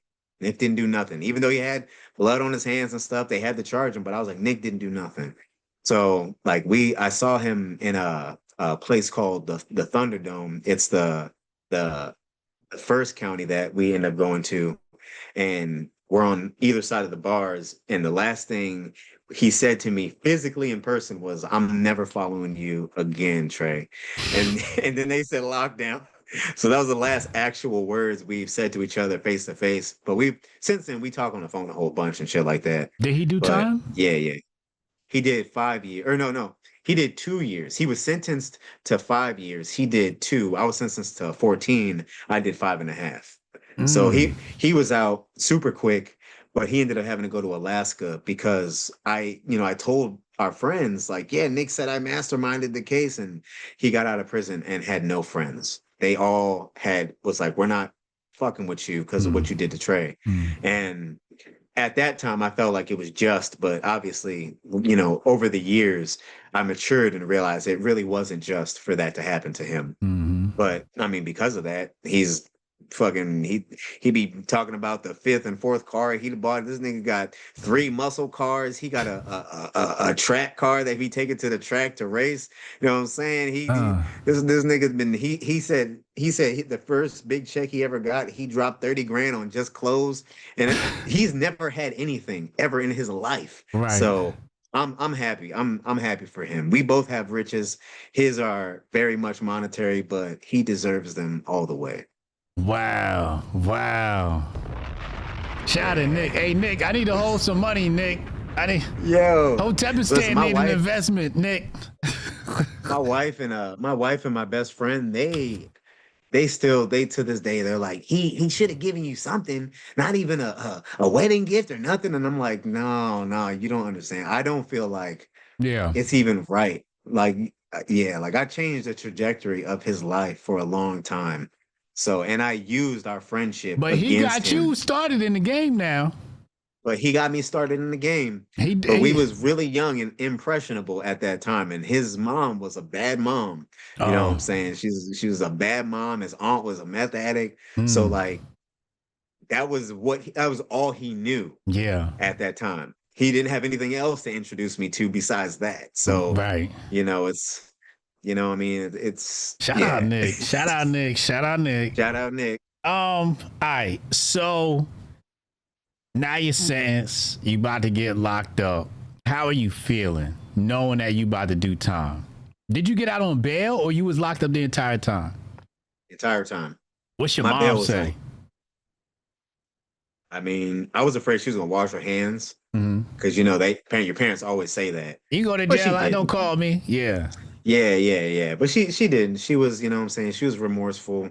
She she was obviously disappointed what I did, but I started to kind of tell her a lot of the reasons why I was that kind of person. Mm. And so she understood and felt then remorseful of me going through these things and feeling like I had no one to talk to. Mm. It's like as a parent, like, your kid goes through some crazy shit and you're like, you want to hold them to this certain standard. And then they tell you all of these things, all of these moments that you could have stepped in had you known. And you kind of feel, what I'm saying, like you feel bad or responsible or something. Mm-hmm. So, she rode with me the entire time. My dad, cannot say the same for him, but my mom was there for everything, money on the books, just all of that. And, you know, once when I was doing the court battling, I had a public defender, and they were like, the best we can get you is 35 years.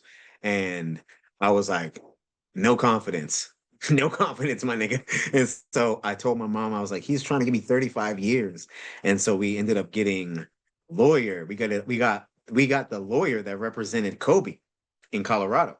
Oh wow. Okay. Yeah. We got the lawyer.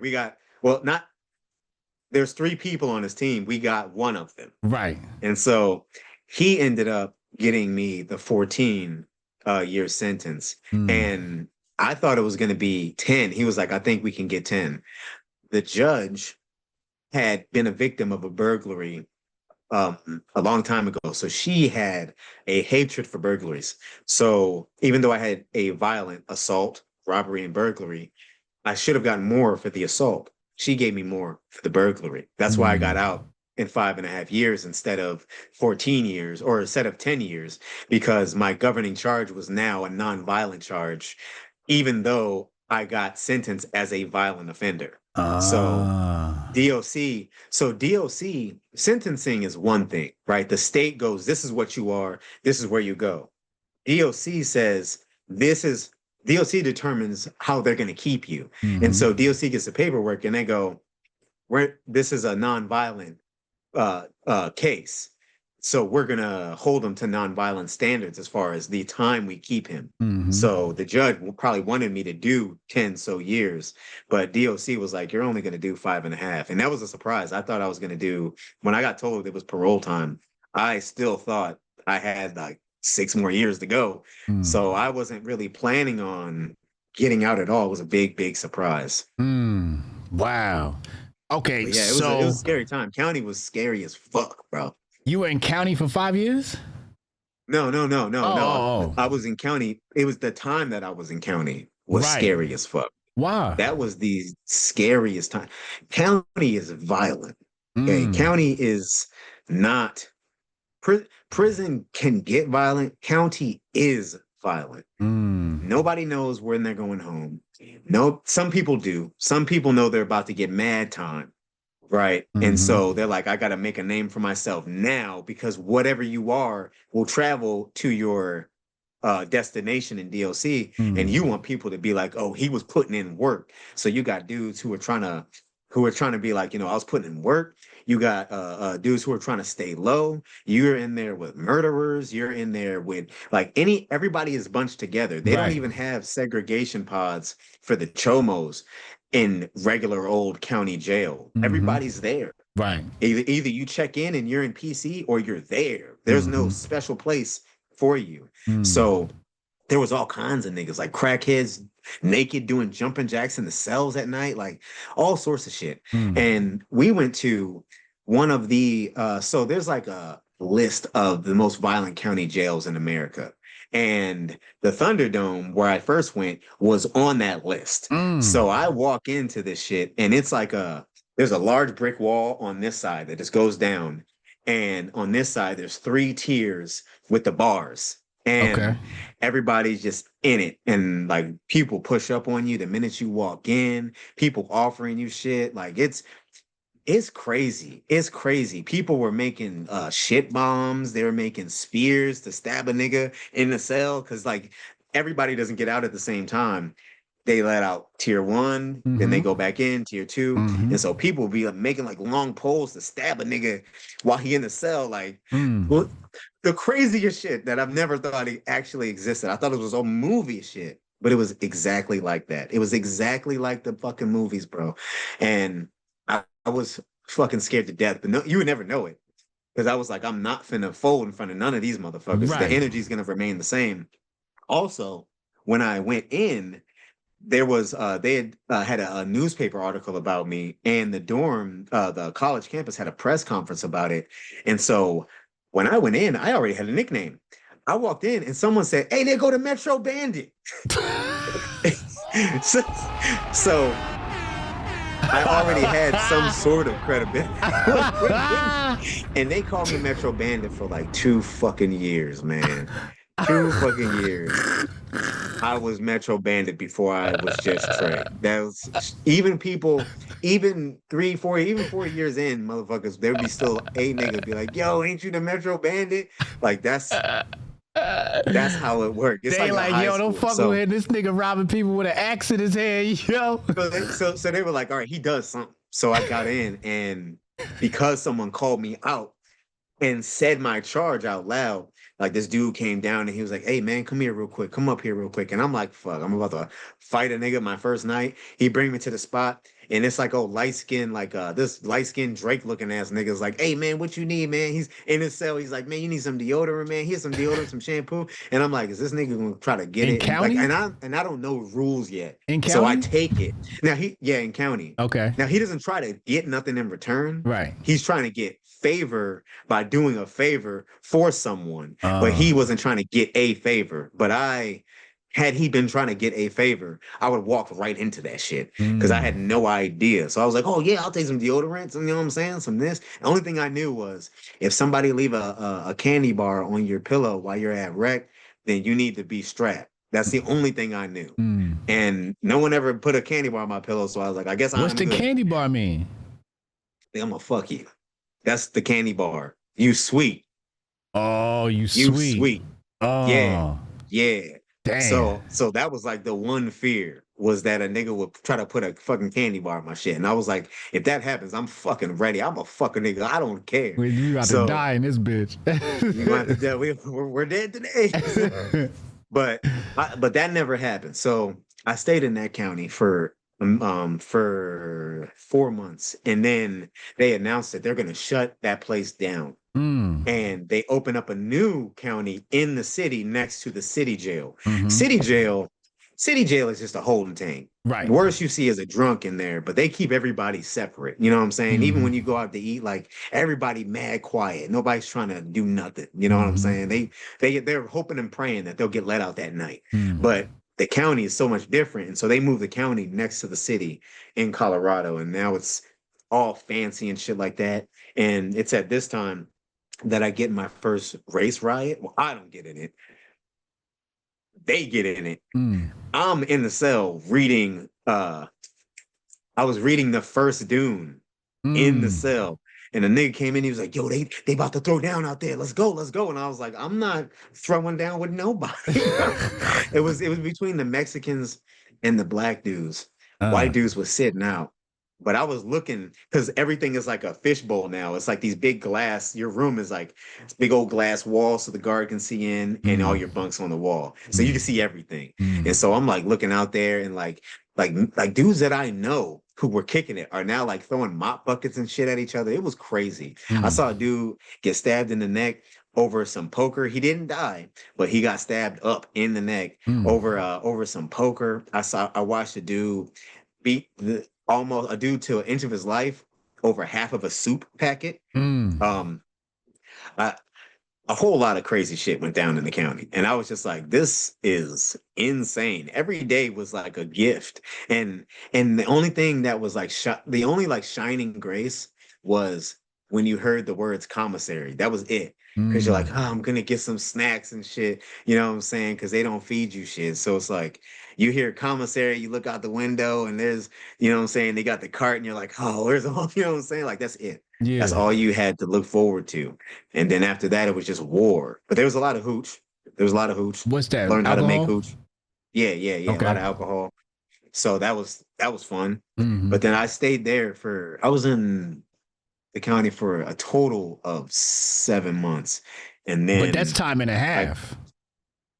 No, not on a 5.5 year sentence. It don't count towards? Count no. Oh, no, wow. Not in Colorado. Some places it does. Yeah, in Jersey, that shit counts as like damn near double. Some places it does if your charge is like a really low level. Oh, okay. If it's not, then you're still going to do the time no matter what. So I still ended up going, and it's also pre-conviction. So once you actually get convicted, that's when they start counting your time. So anytime you stay in the county after they convict you in Colorado will go to your time. But I was only there for like 2 months after I got when I got my final conviction. I was only there for 2 months before they moved me to the transfer center with DRDC. And then from there, I went to a place called Territorial, which is one of the first prisons in Colorado. Even scarier than the Thunderdome. It's both walls, 4 tiers of bars, and people shaking it like this. Like people would randomly just be shaking and screaming. Like it felt like I was in a mental institution. It was such a traumatic event, like the whole thing. And like at night, everybody would be singing, and then in the daytime, people would be screaming and yelling and stuff. Nobody got any out time. They let you out cell by cell to take a shower on your tier. So you're in there 24/7 with the exclusion of the shower. Damn. You eat in there, everything, and they keep you there till they find a prison for you to go to. And then that's when I end up going to my first prison. So when you get to prison, is that when you join the Muslim Brotherhood? What gang did you join? I got the prison. The Mhm. first group that I joined was the Moorish Science Temple. That Really? was first. They had the Moorish Yeah, Science so Temple in there? Okay. they had a Moorish Science Temple in there. So here's the thing: a dude from the nation approached me, Mhm. but I wasn't history literate at that time. Right. So the only thing I knew about the nation was, oh, y'all some crazy motherfucker. And I was like, I'm not trying to join the nation. Like, like the things that black people who don't know about the nation say about the nation. That's all I Right. knew. Right. So I was like, oh, hell no, I'm not joining the nation. Mhm. And I get in a fight with a white supremacist. I go to the hole. I get out of the hole, and I end up going to the Moorish Science Temple. This dude named Moses Ill, this black dude. We're working out on the yard, and he's just like preaching to me, like why educated young black men should be in the Moorish Science Temple and all this. And so I joined up with the Moors, you know what I'm saying? I got my name, Quinn Ill, right? I took my speech at the front to the hand on the circle 7 and all that. And I stayed there for like 4 or 5 months, and I left on my own because I was like, all they do is talk about they everything is look at the European doing this and the European doing that. And I'm like, are we going to talk about anything else? Yeah. Where's the transformation? Like we show up, we read a little bit out of the circle 7, and then we start talking about the European. And I'm like, I'm not gonna sit here. You know that meme that we be using with the white dude in the bed and to just say blacks above Yeah. his head? Yeah. That's what it was like the European. Like it was just that all the time. And I was like, I just don't have the time of day to talk about white people all day Right. at all. So I left and went to the sweat lodge. What's that? And the sweat lodge where the natives go, where the natives pray.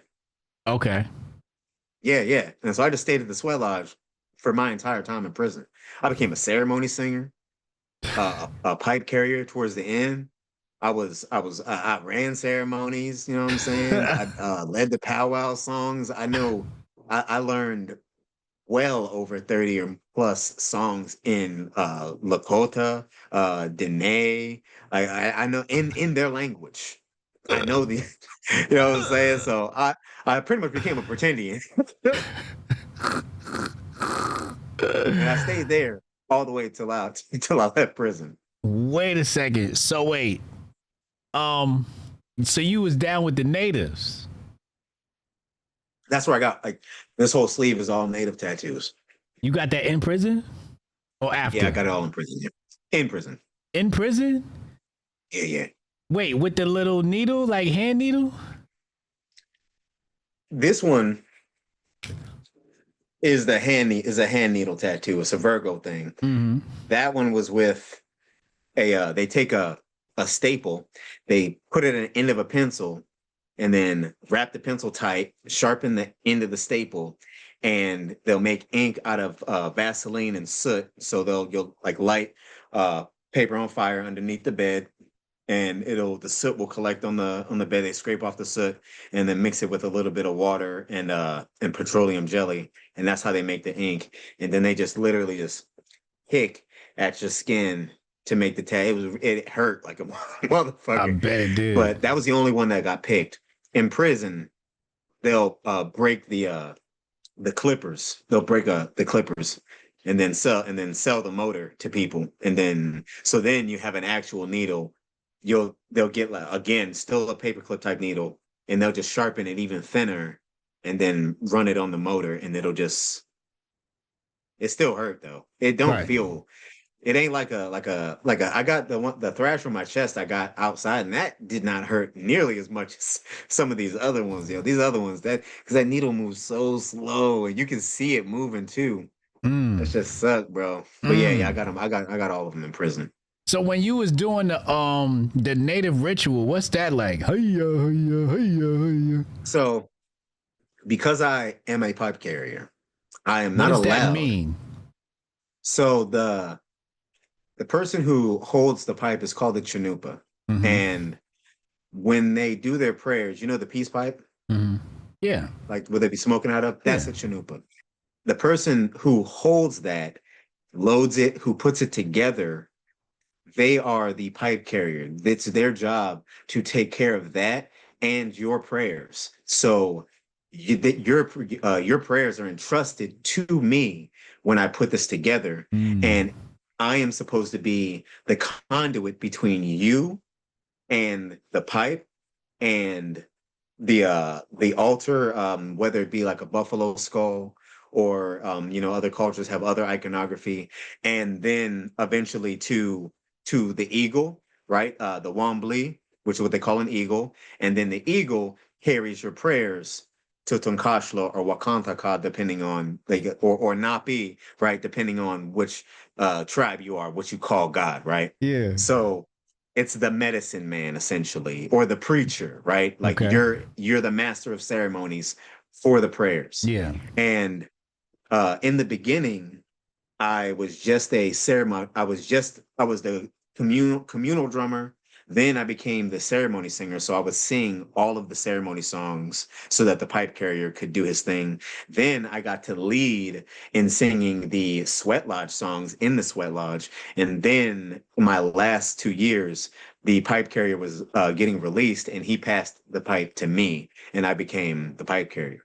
Now, because of that, I cannot tell you I take the The oath. contract very seriously.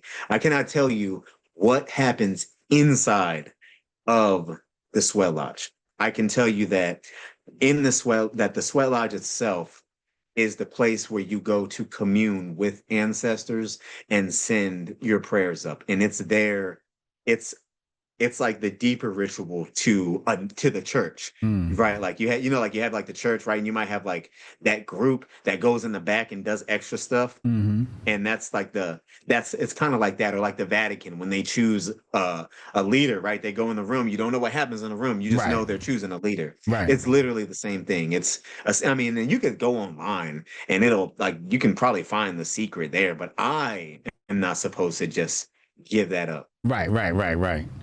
Why do Yeah, they call it? I can only why what? Why do they call it a sweat lodge? Because you're sweating in there. It's hot. Yeah, yeah. You've seen in like the movies, like they be sweating in there. There's like hot coals, like you're frozen. There's burning hot coals in it. Mm. And it ain't no sauna. It is not no sauna. You've never been in a sauna that is anything like a sweat lodge. It is crazy hype. Like sometimes people be like digging their head and trying to like catch air out of it. It's to break you down and connect you to the spirit, like to the spiritual realm. Wow. Okay, let's back up a little bit. The Moors just let you leave? They was not happy about it. The fuck was they gonna do? They was mad. What you joining the sweat lodge for, youngster? We supposed to be using the educated youth and all this shit. Blah, blah, blah, blah, blah. Man, I ain't no fucking time for that shit, bro. I was not having So it. You didn't like officially tell them you were leaving. You just joined the lodge. I told them I was leaving. And then I stood up in class, in service, right after we gave the oath to Noble Drew Ali, and I was like, I'm out of here. I can't be in here. I said, there's too much negativity in here, and I can't be a part of it. That's what I said. How many niggas left after you? How many niggas left after you? One. I know somebody. They recruited two of us young ones, and I had found out that they wanted me to start leading the ceremony in there to be the sheik for the temple. Like they were trying to train me to become a sheik, to become the guy leading it. And I was not with that shit because I'm not finna talk about the European all day. Like that's not my shit, bro. Not doing it. So I didn't do it. So where'd the other kid go? Did he join the sweat lodge or? No, he just became a nigga. He just became a nigga. He stayed for a little bit and then he was like, "You right, man. I got to get out of there." And he just became a nigga. Wow. And so nobody had any issue with that. There's no violence or nothing. They're just like, "Hey, man, just respect it." And then you joined the lodge. Did you ever have? Huh? You said what? They was mad that I Right. joined the lodge. They was like, you don't they was like, you don't got no connection to this. And I was like, well, I mean, I got some native in my family, you know what I'm saying? Like, that's a whole nother story. But like, yeah, they was mad that I joined it because they saw them as the European also. But I mean, for me, it was all about I showed up for a connection to my spiritual center. And I thought that that's what I was supposed to be getting in the Moorish Science Temple. I thought I was going to connect to Allah and Allah was going to help fulfill me. But really, I was connecting to Noble Drew Ali's doctrine and talking about white people all day. And I was like, this is not for me at all. This is not even, this didn't even feel like a black thing. This was just like, let's hate white niggas thing all day. And I was like, I'm not done. And then because I know history during that time, some of the shit they was saying was not adding up to me. And I was like, and I would try to push back and they'd be like, no, youngster, you got more learning to do. And I'm like, how am I supposed to be this smart person that y'all want to help? But now when I'm bringing this up, like they pushed back whenever I would talk about history every time. And I love history. Right. So when they were saying shit, I was like, that's not true. And at some point, I started vocalizing it and getting admonished. They were like, no, bro, no, youngster, you got to go up there and read the Circle 7 some more. And I'm like, the Circle 7 is smaller than this. The Circle 7, like, yo, I don't know if y'all ever seen a Circle 7, but it's literally this big, bro. Yeah. What kind of a holy book is this big, my nigga? The Circle 7 is a fucking pamphlet. What the hell? So I was like, no. No, I read that thing front to back. It was just a bunch of doctrine it was just a bunch of brainwashing is what it was. And I had a Quran in there and I had read that when I was in the hole. So I know y'all niggas is just skimming the surface on whatever the hell you talking about. Yeah. So I was, yeah, they did not like me. They did not, and then I stopped liking them and I was like, I'm done here. I'm done here. Wow. I'm not going to be leading no temple. Sorry. I don't want a fez. I don't want no fake ass nationality card. I don't believe in you niggas. I was like, I'd rather go be fucking Squanto than be one of you niggas with the fez on. What the fuck is the fez for? That's not ours either. It was a whole bunch. It was a whole bunch of nonsense.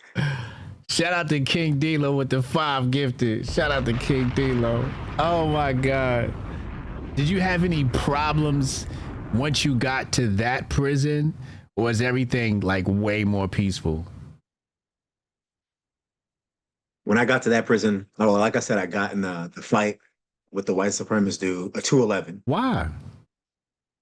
We were playing Risk, and really the truth is that he was, the board game. We fought over the board game. But the truth is that his people were trying to check him in. They were trying to get at him. And so he didn't want to have a jacket of being a check-in. So how do you get around that? Sometimes when dudes don't want, because they know they got a lot of time and they're like, if I check in now, then I'm gonna check in for the rest of my time. So I'm gonna just fight somebody and they'll move me out of the prison instead of calling to check in. So he was waiting for the first person to crack off at, and I wasn't playing Risk. My friends were playing Risk. He was playing, and my friend was the blue pieces. He was red, and another dude was the gray pieces, and that was all that was on the board. And I was sitting there drinking hot chocolate and eating popcorn, and I was like, "Yo, attack the blue pieces, attack the blue pieces." And he was like, "Shut up, bro. We're trying to get this done." I was like, "Attack the blue pieces," and I knew from the jump, like, you don't let nobody disrespect you. So you ain't finna tell me to shut up. So I was like, attack the blue pieces. And he looked at me and he was like, say that shit again and we're gonna fight. And I have, while still holding my fucking hot chocolate and popcorn, a bag of popcorn and a cup of hot chocolate, and I leaned over the table and I said, attack the blue pieces. And this nigga stood up, swung on and tried to hit me. So I dropped my thing and I'm holding the popcorn, trying to punch him with popcorn, like holding the bag in my hand. And he's like ducking his head like all the way down like this so that he doesn't get hit and trying to like tackle me. Yeah. So I let him tackle me and I ended up choking him out. I put him in a guillotine and I wrapped my legs around him and he ran me into the wall and we hit the ground and I was just like, crank that shit. Yeah. and like everybody's on the tier just standing and looking down, and I'm just like, yeah. And I choked them out, and then we got up, and they sent us to the hole. But so I got into a fight my first month there, at like right after my birthday. But then after that, when I got out of the hole, people were cool with me. They was like, oh, you know what I'm saying? He put in This work. youngster's about it. He'll scrap. Yeah. And so I didn't have much trouble. And especially because I wasn't trying to bang or nothing like that. Right. And so they just kind of let me do my thing. There were a couple times where like this one blood tried to push up on me. He was built like Adrian Broner, like that, like weird head shape with the big belly. And this nigga like walked me behind the guard tower underneath this like little bridge thing where the cells are like real dark. And he's like, hey man, you know what I'm saying? You over there hanging out with the Crips and shit like that. And I'm like, I don't fucking care. I was like, I don't even know who you are. And he was like, yeah, but you can't be hanging out with them niggas like that. And I always would flex that I'm not from Colorado when I was out there. I was like, I'm from Baltimore, man. You don't scare me. I used to say that all the time. I was like, none of y'all niggas scare me. And I told him, I was like, listen, yeah, I mean, if you want to ruin your time, then you can ruin your time. We can ruin our time together. But I'm not listening to nobody. You don't own me. And so I started getting a reputation of just not taking the shit. Like I wasn't gonna start no shit, but I wasn't gonna take it either. Right. And so people liked me. I was pretty likable. So my time in prison got better and better until I got to the lower tier yard where you have keys to your room and stuff like that. During that time, the Serranos hated me because I was pushing up on them a lot because they kept trying to pick on people I knew. And I was not finna, because that was their thing. Like, it's Colorado, there's Serranos everywhere, and they'll just jump a nigga. But these niggas can't fight. So I was like, I will fucking beat up some of y'all. Like, I don't care. Yeah. And we had a little homie in the lower tier prison. It's called 4 Mile. And I had a homie with dreads. And we used to play guitar on the yard all the time. And Serrano got moved into his room and tried to make him check in or cut his dreads. And he came in, he was like, yeah, man, they're trying to make me cut my dreads. You know, like I used to like kicking it with the weird dudes sometimes, like the nobodies. They were cool. Right. And he was like a nobody. He just played guitar. And so he was like, yeah, man, they're trying to cut my dreads and shit like that. And I'm not trying to do that, man. I don't want to do that. And I just like, this is fucked up. And so I waited till it was yard and everybody was outside the yard. And there was just 2 of them in the room. And I went into the room and I closed the door behind us and I was like, here's the thing. We're going to get him to a new cell, but you're going to stop pushing up on him. And the dude was like, you know who you're talking to? And I was like, I don't give a fuck who I'm talking to. I'm talking to you. And I said, I know that you're in this facility because you were good. That's how we all got here. We all got here because we've been good. Now you can go right back to CSP or wherever the fuck you are that's maxed and locked down. I don't give a fuck. Or you cannot leave here at all, but you're not finna push up on me. I'm not scared of you. And they wouldn't, like, he backed down. He was like, he was like, you're really about it. And I was like, I'm really about that shit. You can either wait for my friend to move or we can do this right here. And he's like, when is he going to move? And I was like, we're going to get him out of here tomorrow. So we get him out the cell. My best friend shows up to prison. And my best friend is a short Mexican with a Northsider tattoo on his arm. But he's not an actual Northsider, but he used to claim it, right? And so they already don't like him. My best friend's also very loud, very aggressive, very disrespectful, and he's got little man syndrome. And he used to do MMA. So he used to do this thing called the Ring of Fire in Colorado. So he knows how to fight. I've seen him knock big dudes out. So he's got no fear. And he showed up and was like, just kick it with me and follow my lead. But a few times he cursed at a couple Serrano shot callers who physically knew me. There were some who knew me from other facilities that I was cool with. And on the yard one day, we were working out by the handball court, and one of them walked by and he was like, hey man, you need to do better on them push-ups. And it was supposed to be just a joke between me and him. But Nick didn't even know who this nigga was. So he's like, no man, fuck you. Fuck that. In front of everybody. So now I gotta put out that fire. So at this point, the Serranos don't like me at all. They are not trying to get into a wreck with me because too many people like me. I had A-Trade gangsters that was rocking with me. Of course, all the natives were rocking with me. I had Kitchen Crips that was rocking with me. So there was way too many people around me to like me that they was like, if we fuck with him, we're fucking with a lot of people, and he's not scared to be fucked with on his own. Mm. So yeah, I made enemies my last time there. And Mm. they ended up attacking my best friend because I got out before him. And they went in on that fool and attacked him. And he's still traumatized to this day about it. Damn. But yeah, they was like, "Oh, your friend's not here." Like they went in on him, but it was because I was like unreachable, like they're not Right. trying to fuck shit over. But yeah, I didn't have any. So that was the only real trouble I had outside of my first fight. Mm. My reputation was pretty rock solid the whole way through, especially because I go to the sweat lodge. They didn't really mess with sweat lodge niggas. Like we're not trying to do politics or nothing like that. We're Mm. just kicking it, Right. trying to do time, singing ceremony songs, and they was not trying to bother nobody like that. So Mm. I really chose a good spot to be when I was there. Mm. Mm. So let's go to, because that was a lot right there. That was a lot to unpack. That wasn't Nick, the dude that could fight and that crazy. That's not Nick. Oh, no. So that's Bear. His Bear. name is also Nick, but I call him Bear. Oh, his name's Nick. also Nick. Okay, that's why I got confused. Yeah. Okay. His name is Nick as well, but Okay. his name is, I normally call him Bear, but just for the purposes of the story, I just called him Nick. Okay. I was like, how did Nick get involved in this? Okay. Yeah. No, I never saw him again. Okay. So then you're about to get out, right? How'd you end up back with Sam? So I got released, and I was living. My mom, she moved up into the mountains. Okay. The background is actually where we was at, Mm. and so we're living up in the mountains, and I'm trying to get a place to live down the mountain so that I can work at some point. I was like delivering pizzas and stuff, living up there, and eventually I was like, I need to get a job down the mountain, and Sam offered me a place to live. She was like, "You can live in my basement." And at this time, she's dating this guy, and uh, he's not for it, but she breaks him down, and eventually, I'm now living in her basement, painting.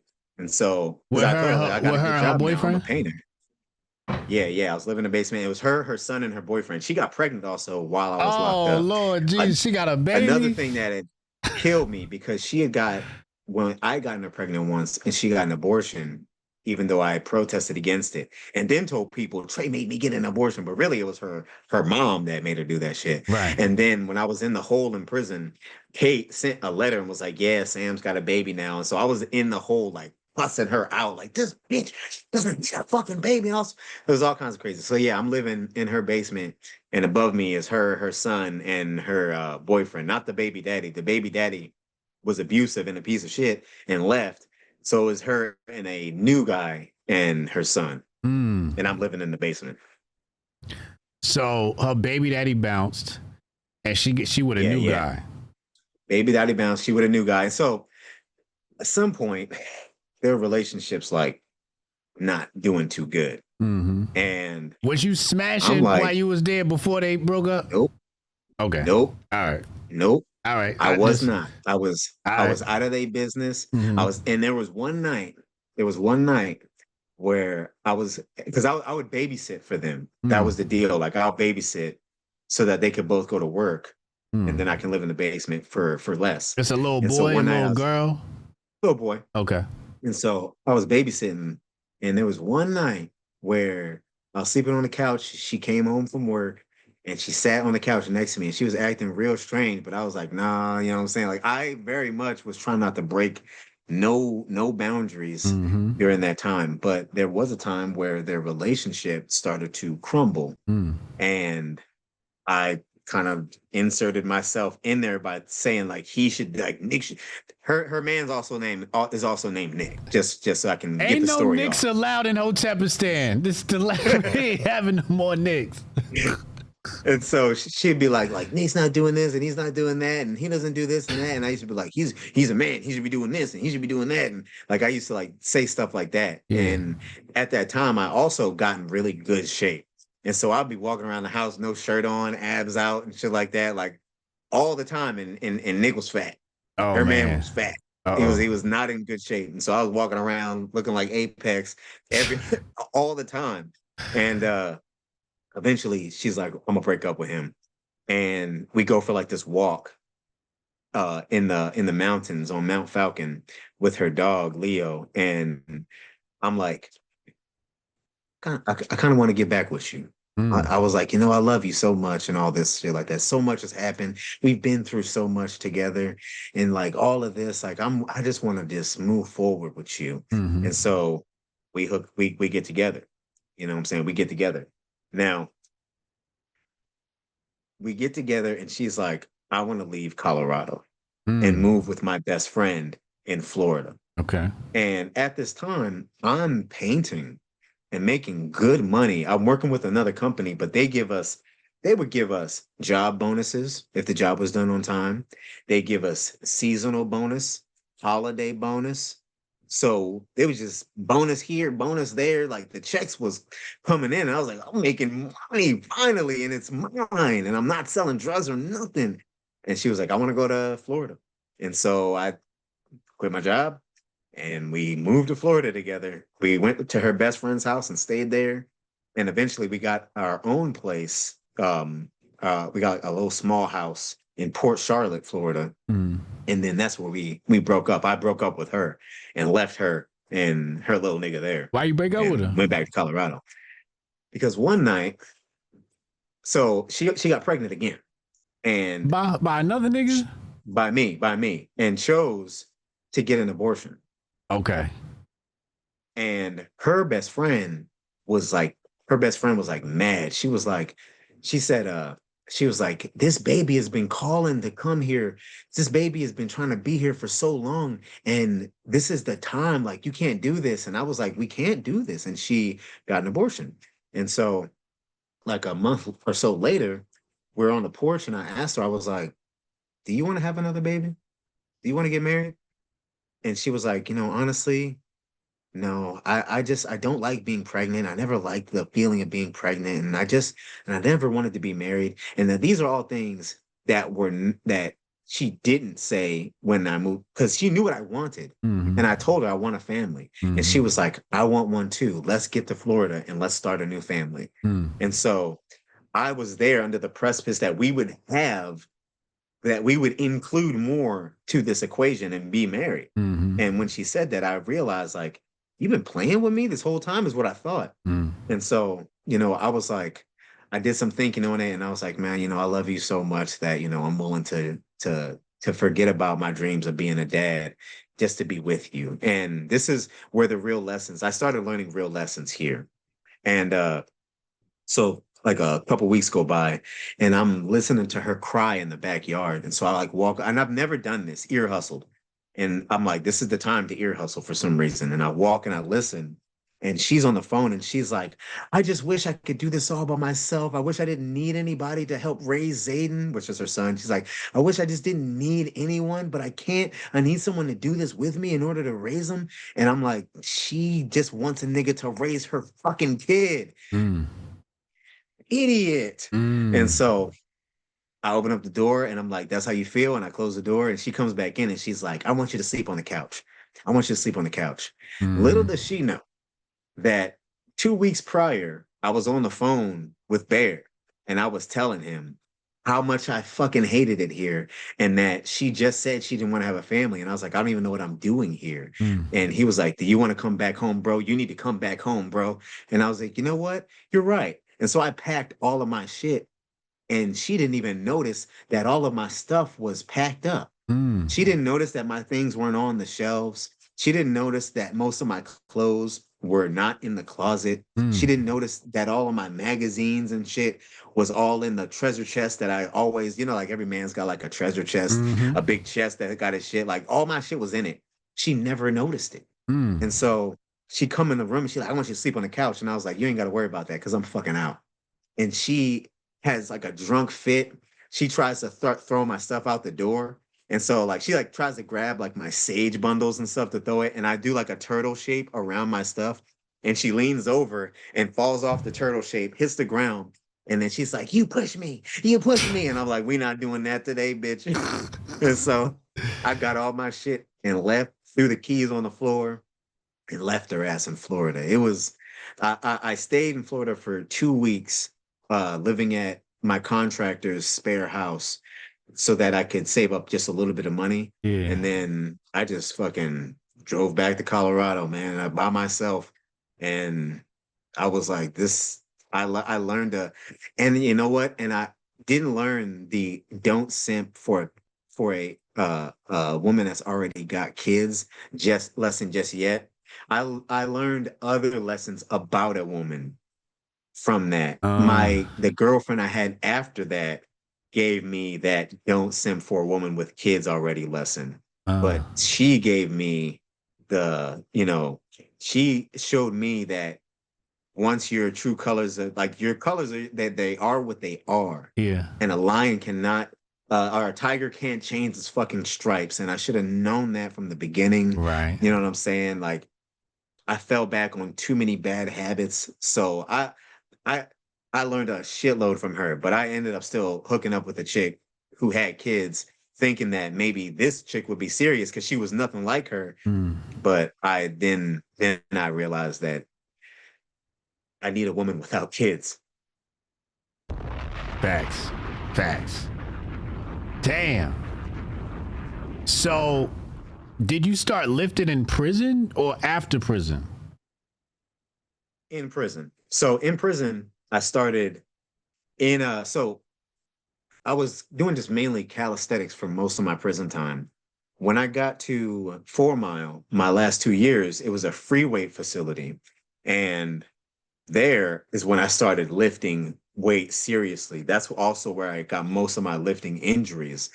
During that time, the uh the CrossFit games were really popular during that time. Rich Froning was like Rich Froning had just been crowned the world's fittest guy and all this stuff. And so everybody did CrossFit type workouts. So I was doing like power cleans and all sorts of shit. All my biggest like pulls from the ground happened during that time. And it's also where I hurt my shoulder for the first time. But I was lifting a lot there. I was doing a circuit training.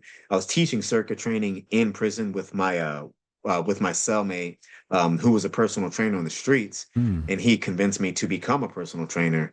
And so we were during that time, like we would run the circuit training for 4 Mile Correctional, and we were just training everybody. And so I was really into lifting. CEOs and And everything. so when I got, CEOs and everything.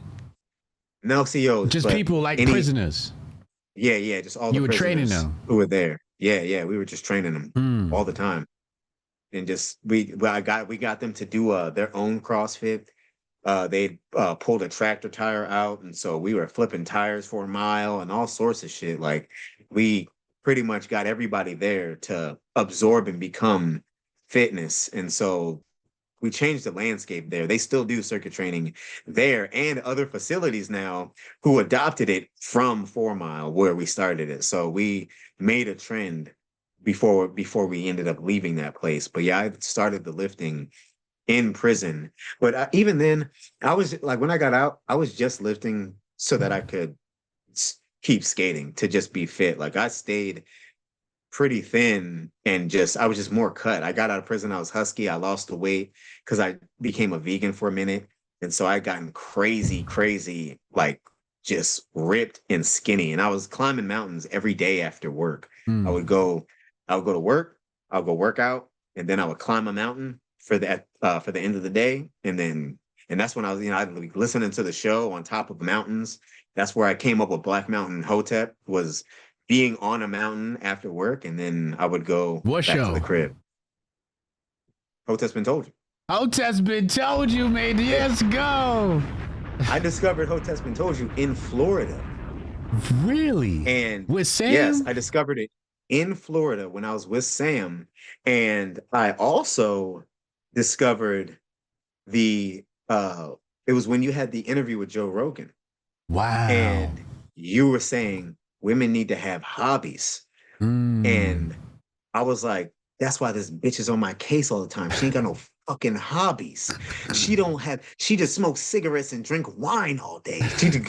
Goes and does her vet tech shit and comes back and smokes cigarettes and drinks wine. She Mm. got no hobbies. And I was like, this man's a genius. And I started listening to this. For real. And I was like, started listening to you. And I was like, this nigga sounds exactly like me. He just older. And I was like, am I a Hotep? Is that what it is? Like and during that time, like I was consuming all of the Black histories, all of the conscious community. Because in Florida, it's just people are so angry on the job site, and I Mm. can't do that. Right. I don't like hanging out with people who complain all the time. Right. And so I would listen to the books, the conscious community, and a lot of like Black history books. Mm-hmm. And so I was absorbing all of this. And then I hear you speaking, and I was like, I think I'm a fucking Hotep. That's what I have to be a Hotep. So you were very much instrumental in me deciding to leave because I was like, Let's this bitch is go. like this bitch is crazy. I was like, and this is why. This is why. And I started realizing that I really believe certain things or followed a certain code. And I was like, she don't follow none of that. And so when I was talking to Bear on the phone and he was like, you need to come back, I was saying some of the shit that I heard you say with Unc and I heard you say on Joe Rogan. I was like, yeah, man, just like, I was like, and she don't got no fucking hobbies, bro. I was like I was very much like, I need to get the fuck up out of here. And I did, yeah. But yeah, that's wow. That's crazy. You was with Sam when you found me? yeah, it was rough, man. That's to know this whole story now and to know I helped you leave Sam is crazy, yo. Thank God, yo. Thank fucking God. She's toxic, bro. Yeah. Otherwise I'd still be there. No kid. Talking about I'm happy. I'm happy raising this little white boy. That ain't mine. I can't even picture StrongDad raising a little white boy. I cannot picture that. I can't picture that at all. Oh my God. That sounds Neither crazy. can I. Neither can I. I was trying to really believe it. Yeah. But it just was like, I've always had this silhouette in my mind of like a woman with an afro and myself. Mm-hmm. And we would have a daughter. I had dreamed of that for a long, even when I was dating white girls and stuff, I still envisioned, like I could see that in my mind's eye whenever I would think about I'll be a dad one day. Mm-hmm. When I would try to think about like me and Sam being parents when we were together and I was in Colorado, I still couldn't get that thought out of my head. And so it was not meant to be. I knew it wasn't meant to be. And I mean, I ended up meeting my wife, who is that silhouette.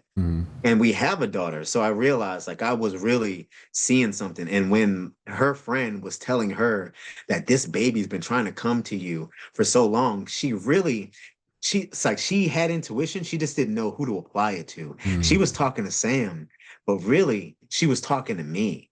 And she didn't know that she was talking to me. That baby had been trying to come to me this whole time, and I was pushing it off because and it was not happening because it was not supposed to happen with her. Right. And I knew that. I knew that very much so. So when I heard you say that shit, I was like, this is not the one for me. And I still went to Colorado and fucked up, dated a, you know what I'm saying, a little Hispanic manager chick who had two kids, but that ended very quick. It didn't last long. So I was like, okay, yeah, no more milk or milk adjacent. And I went straight to Black women. And I was and that was it. So when did the activism shit kick in? So I get back to Colorado. The pandemic cracks off not that long after I get back. Wow. Okay. And yeah. So I came back. I was working with a cabinet refinishing company, and then I quit because they didn't have any work for me. And so I started working at a kitchen called Next Door next door eatery, and the manager there, this Hispanic broad, we started dating, and somewhere towards the end of our relationship, the pandemic cracks off, and me and her break up, and now I'm single.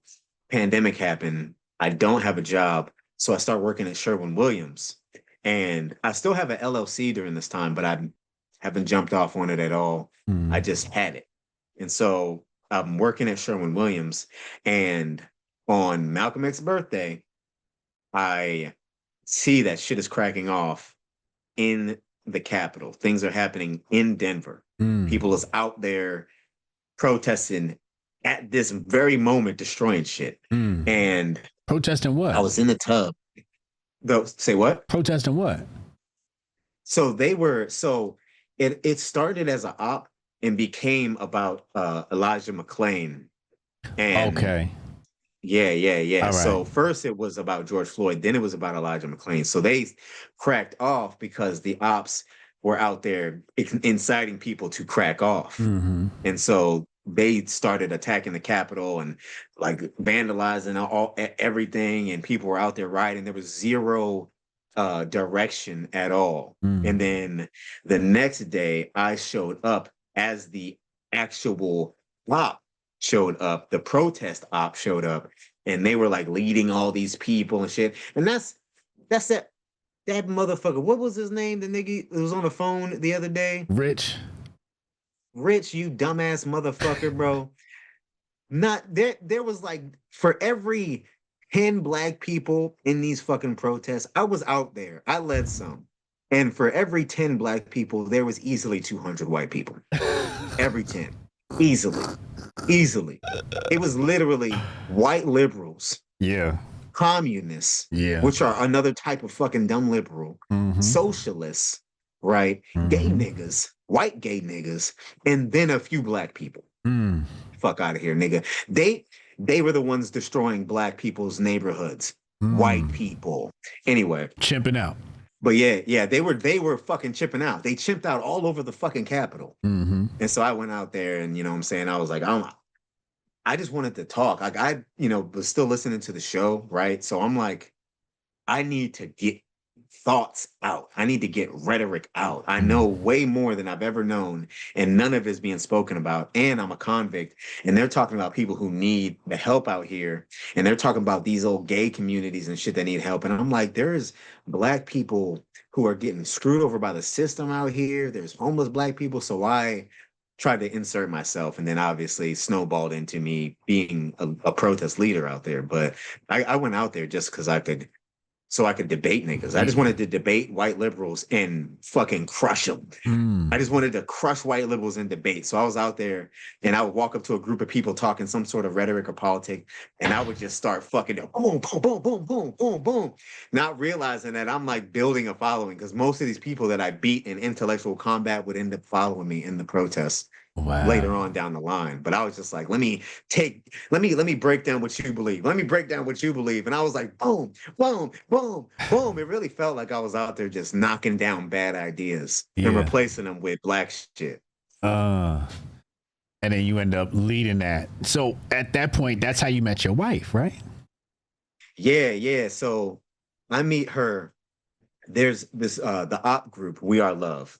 They are, what it was a bunch of rich white liberals propelling a black dude to the surface who was organic himself, but had no idea about what he was just out there protesting, and they were just giving him resources because he was protesting like this everybody unity type shit. And I wanted to meet with him after a night where everybody was protesting, and this socialist group stole a part of his protest and went to the police station to try to like vandalize the police station. And he finds out, and he goes, I need some black men to help me right now. And at this time, I'd be on my skateboard riding around the protests in the front, just looking at people and analyzing them. And so when he said this, I was like, hell yeah, I'm with it. I'm gonna help you out. And so we all go, and we break down this shit.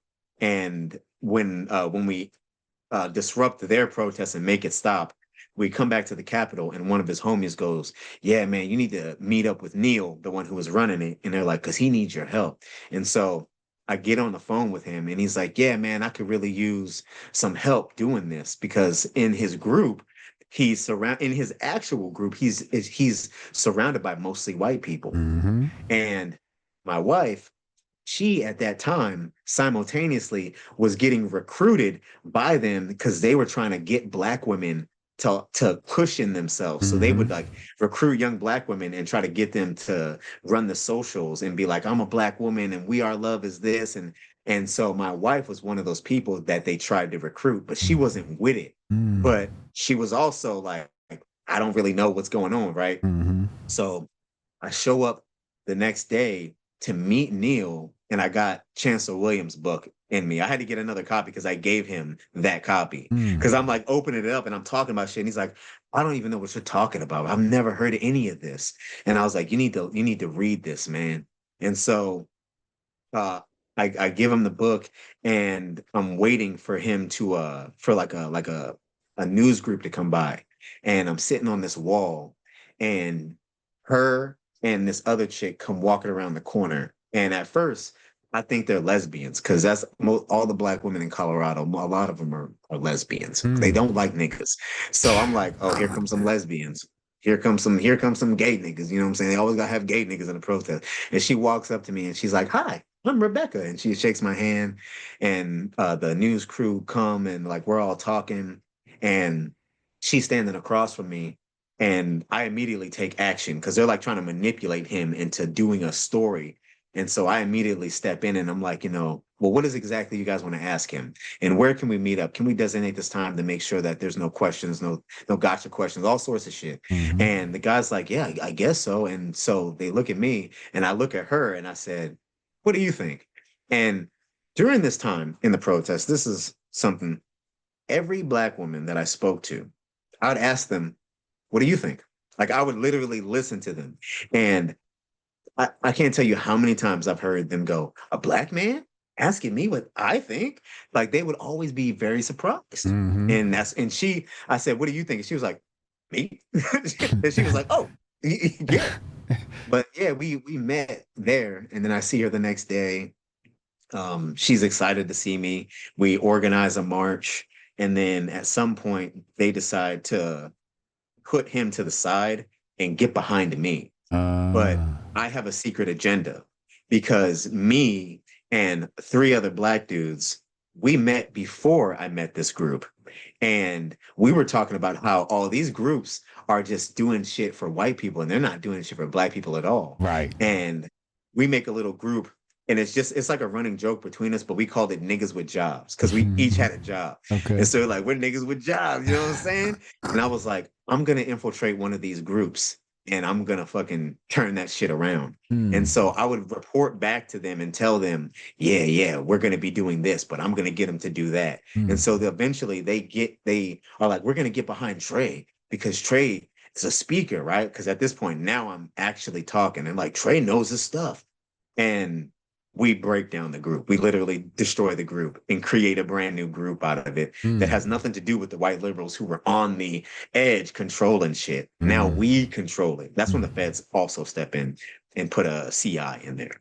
But yeah. So Mm. that's at that point in time. Now me and my wife, my now wife, she's like my right hand. Like if I need someone to talk to, she's there. We would meet up before the protest started, kick it. We smoke together. We go eat a burger fry together and shit like that. Like we would just hang out all the time. We were super thick, and we would just rock with each other. And then I would go and I would lead a protest. And then if like shit got too intense and I needed to like step back, I would like look at one of the black dudes who I brought into the group with me, and I would be like, I'd give him the megaphone and I'd be like, "You lead." And I like walk to the back of the protest, stand with her and talk with her. And it would be like taking like a break out of like the madness. It would be like we're in our own little world. And she's from the East Coast.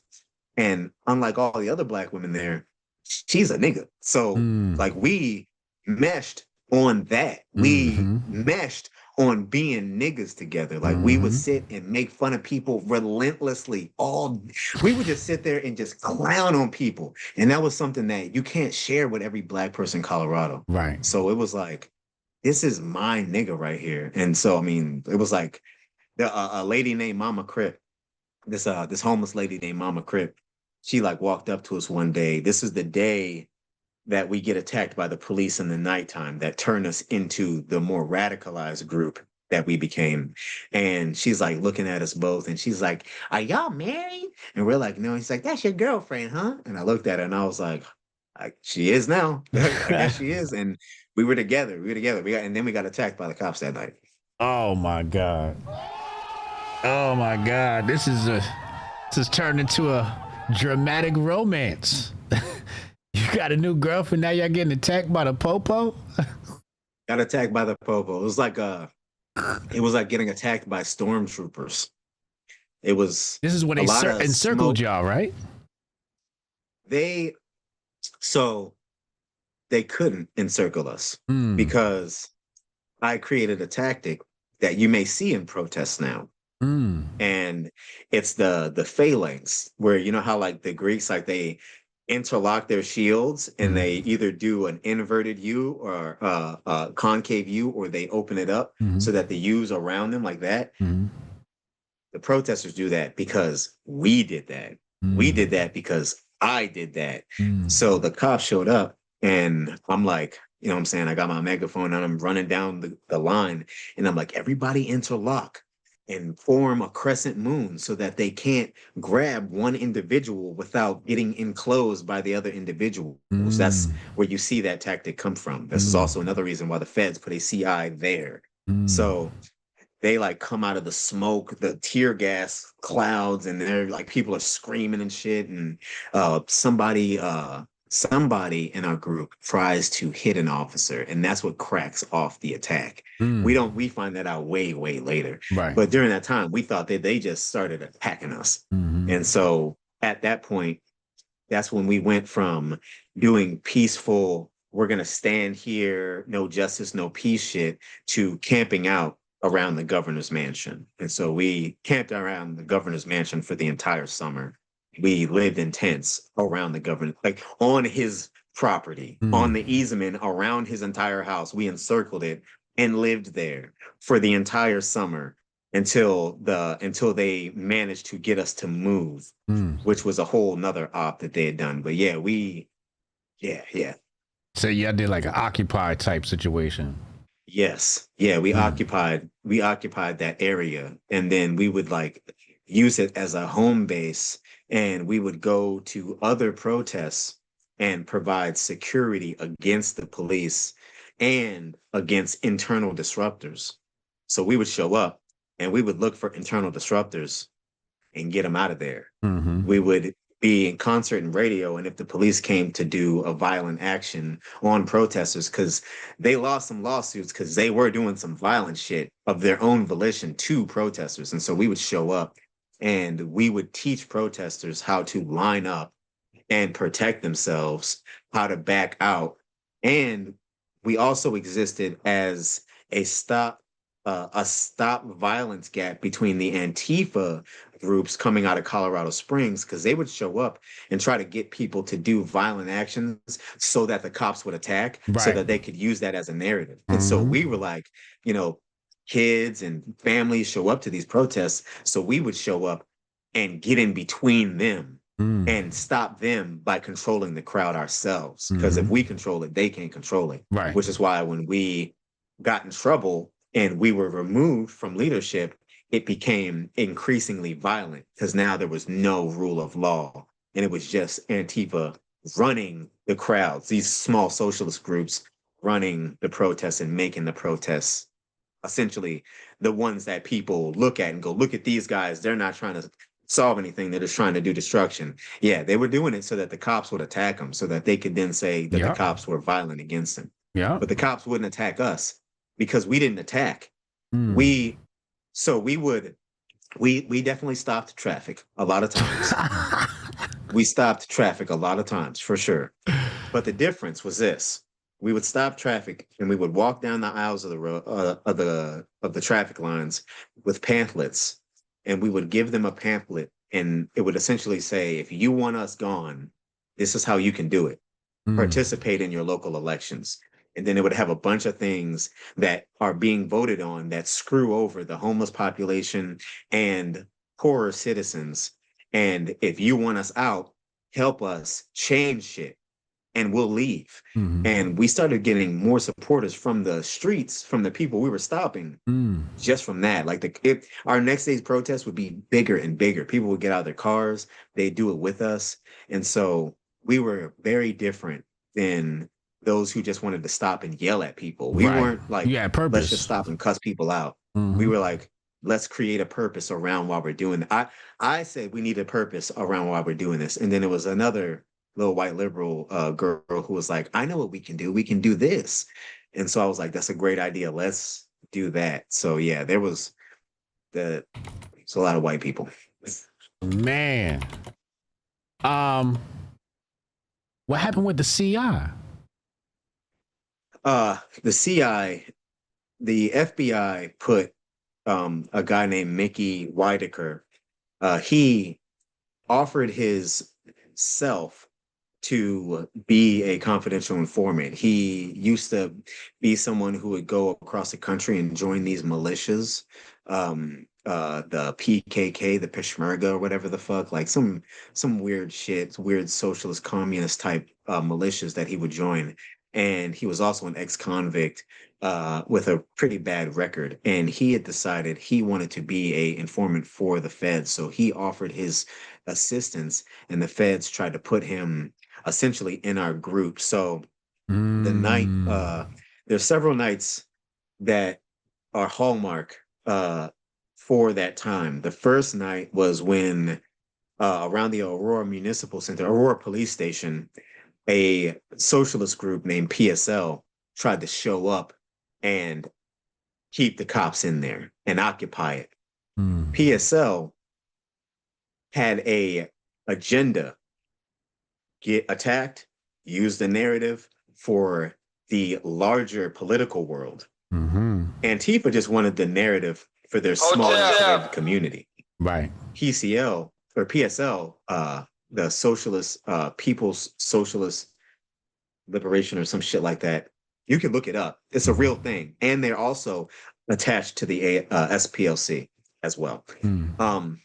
They were like, we want to use this for a larger political narrative. So we'll get people attacked and then we'll spin it to be like, this is what's happening. And so when we got first attacked, they started doing the things that we would do to see if the police would act violently the way they did to us the first time. And so they get all these people around the municipal center and we show up and they've got like barricades and all of this shit.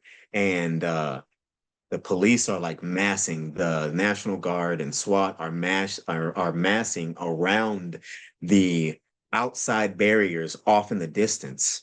And there's these two biker dudes who keep coming up to me, and I'm like walking around. I used to wear this like military vest, this Vietnam War plate carrier, like really old school carrier. And I'm like walking around with my radio and shit. And this guy would come up to me and he would show me video of the cops staging themselves. And he'd be like, they're staging right over there. They're doing this right over there. And so he was like feeding me information on where they're at.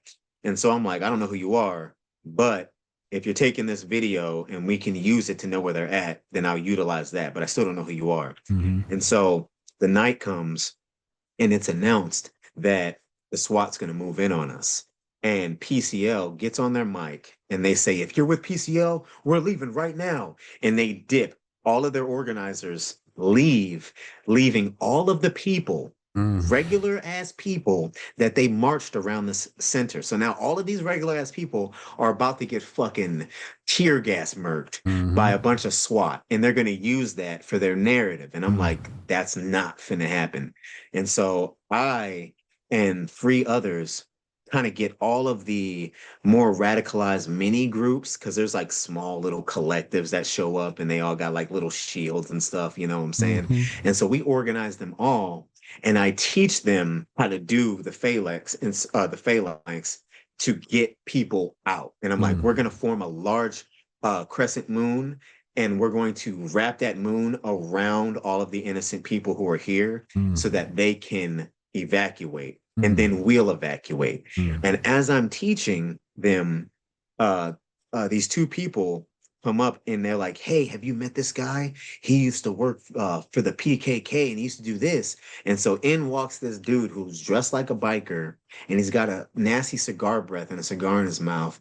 And he's like, yeah, you know, I used to do this and that. And so he's like, now he's trying to like give instruction as I'm giving instruction. And so during these times, people are like really skittish. They're like, you know, like little hamsters. If you do too much in front of them, then they will lose all attention because of that, and they'll just do whatever. Right. So you have to play a delicate game. So I'm like, I need to spin him around so he's backing up what I'm saying. So I'm like, yeah. So I'm asserting myself in front of his, and physically in front of him, so that way he's like, yeah, do that, yeah, do that. But he's like trying to give direction, and it doesn't work. And so we get everybody out, but then he decides, what I'm going to do is I'm going to become friends with all of the collective head leaders, which includes me. And so he would try to host little parties. He would show up to events, and he would drive around this hearse with guns in the back, and like try to like get people to get in the whip with him to drive to the fronts of the protests and shit like that.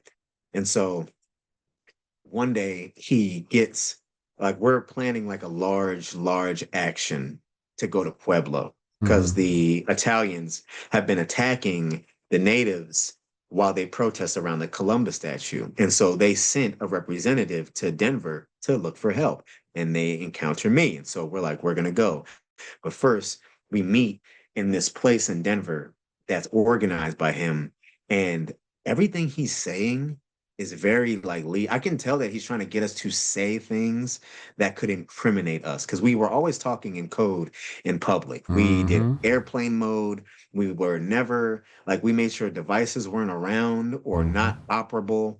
And so it was weird. One, the place that he had us meet, it was like a courtyard surrounded by all these apartment buildings. And it's at a pizza parlor. Come to find out that the feds were in one of those fucking buildings listening to us. So it's so fucking crazy. So he like, you know, tries to get us to do like all of these leading things. And when the meeting is done, I go back to Strong Mom and I tell her, I'm like, he's a op. That nigga's a op. I'm gonna cook something up. I bet you he's an op. So one day I get him to meet me at a skate park, and I ask him to help with a violent action. I'm like, listen, what if we firebomb one of these old white supremacist hotspots? You know what I'm saying? You know what I'm saying? Like, what if we just do it? And I'm just, my goal is to see who hears this, because it's supposed to be between the two of us. And the next day, Trey's a Fed. Trey is a Fed. They're like, he tried to get us to do this. He tried to get us to do that. And so now I know this nigga's the op for real, for real. And then when the after like, and this is like a while after all of the major protest events, and now the state's got some charges to throw. And so they come and arrest me and all of the other Black protest leaders and the socialist protest leaders. So of course we're all Black people, literally, with the exception of one white girl. And the feds come into the questioning room when I'm in the jail. And the first, literally, he introduces himself. He does the little badge flip out, which I ask him to do twice, because I'm like, oh man, that's cool. I've always envisioned that. I was like, can you do it again? And he's like that. Like, he's, you know what I'm saying? Like, he's got a sense of humor. So he flips out his badge and he's like, all right, man. He sits down and he goes, so what can you tell me about Mickey? And immediately I was like, oh, that nigga's the Fed. That nigga's a CI. And I looked this dude in the eye and I was like, what can you tell me about him? And so, you know, he gives me the whole speech. He's like, you know, what were you guys doing out there? I'm like, you know, we was just protesting. We weren't doing anything violent or nothing like that. And I get out and we started hosting a thing at night called Melanated Mic Night. And see, you gotta host events to let these liberal niggas cry in order to keep people around. And so we invented Melanated Mic Night, where Black people or anybody who's got a little melanin can get on the stage and cry about white people. And so at Melanated Mic Night, I'm like, with the microphone. I'm like, and this nigga Mickey, he's a Fed. And I tell everybody the story of what happens. And on Reddit that night, they snitch jacketing me. They saying I'm a Fed, I'm a op, I'm trying to do this, I'm trying to do that. And now my group has been whittled down to literally just the black people and 20 white people. And that's it. We went from hundreds to just 6 black people and 20 white people who were willing to follow me, because now all of these other people think I'm the Fed. Right. And so we stopped leading. I'm like, fuck it. We're just going to do melanated mic night. We'll do small events. You know what I'm saying? We'll do events where we tell people how to help the community. I started just telling people like, this is how you help. If you want to help the black community, stop doing this and start doing this. They need dollars. They need this. And very much just donate to the causes that they have in the communities, not the causes they have in the streets, is what I started doing. And then the court case comes around. We don't get charged for it. They drop the charges because some of my friends said, use us as witnesses. So I'm like, this person can corroborate what's happening. So we effectively prove we didn't start it. It was some other guys that started it, who started what it was is they were trying to lock the cops in the municipal center. And in another instance, they locked the cops in the police station. And then in another instance, they lit the municipal center on fire. It was Antifa.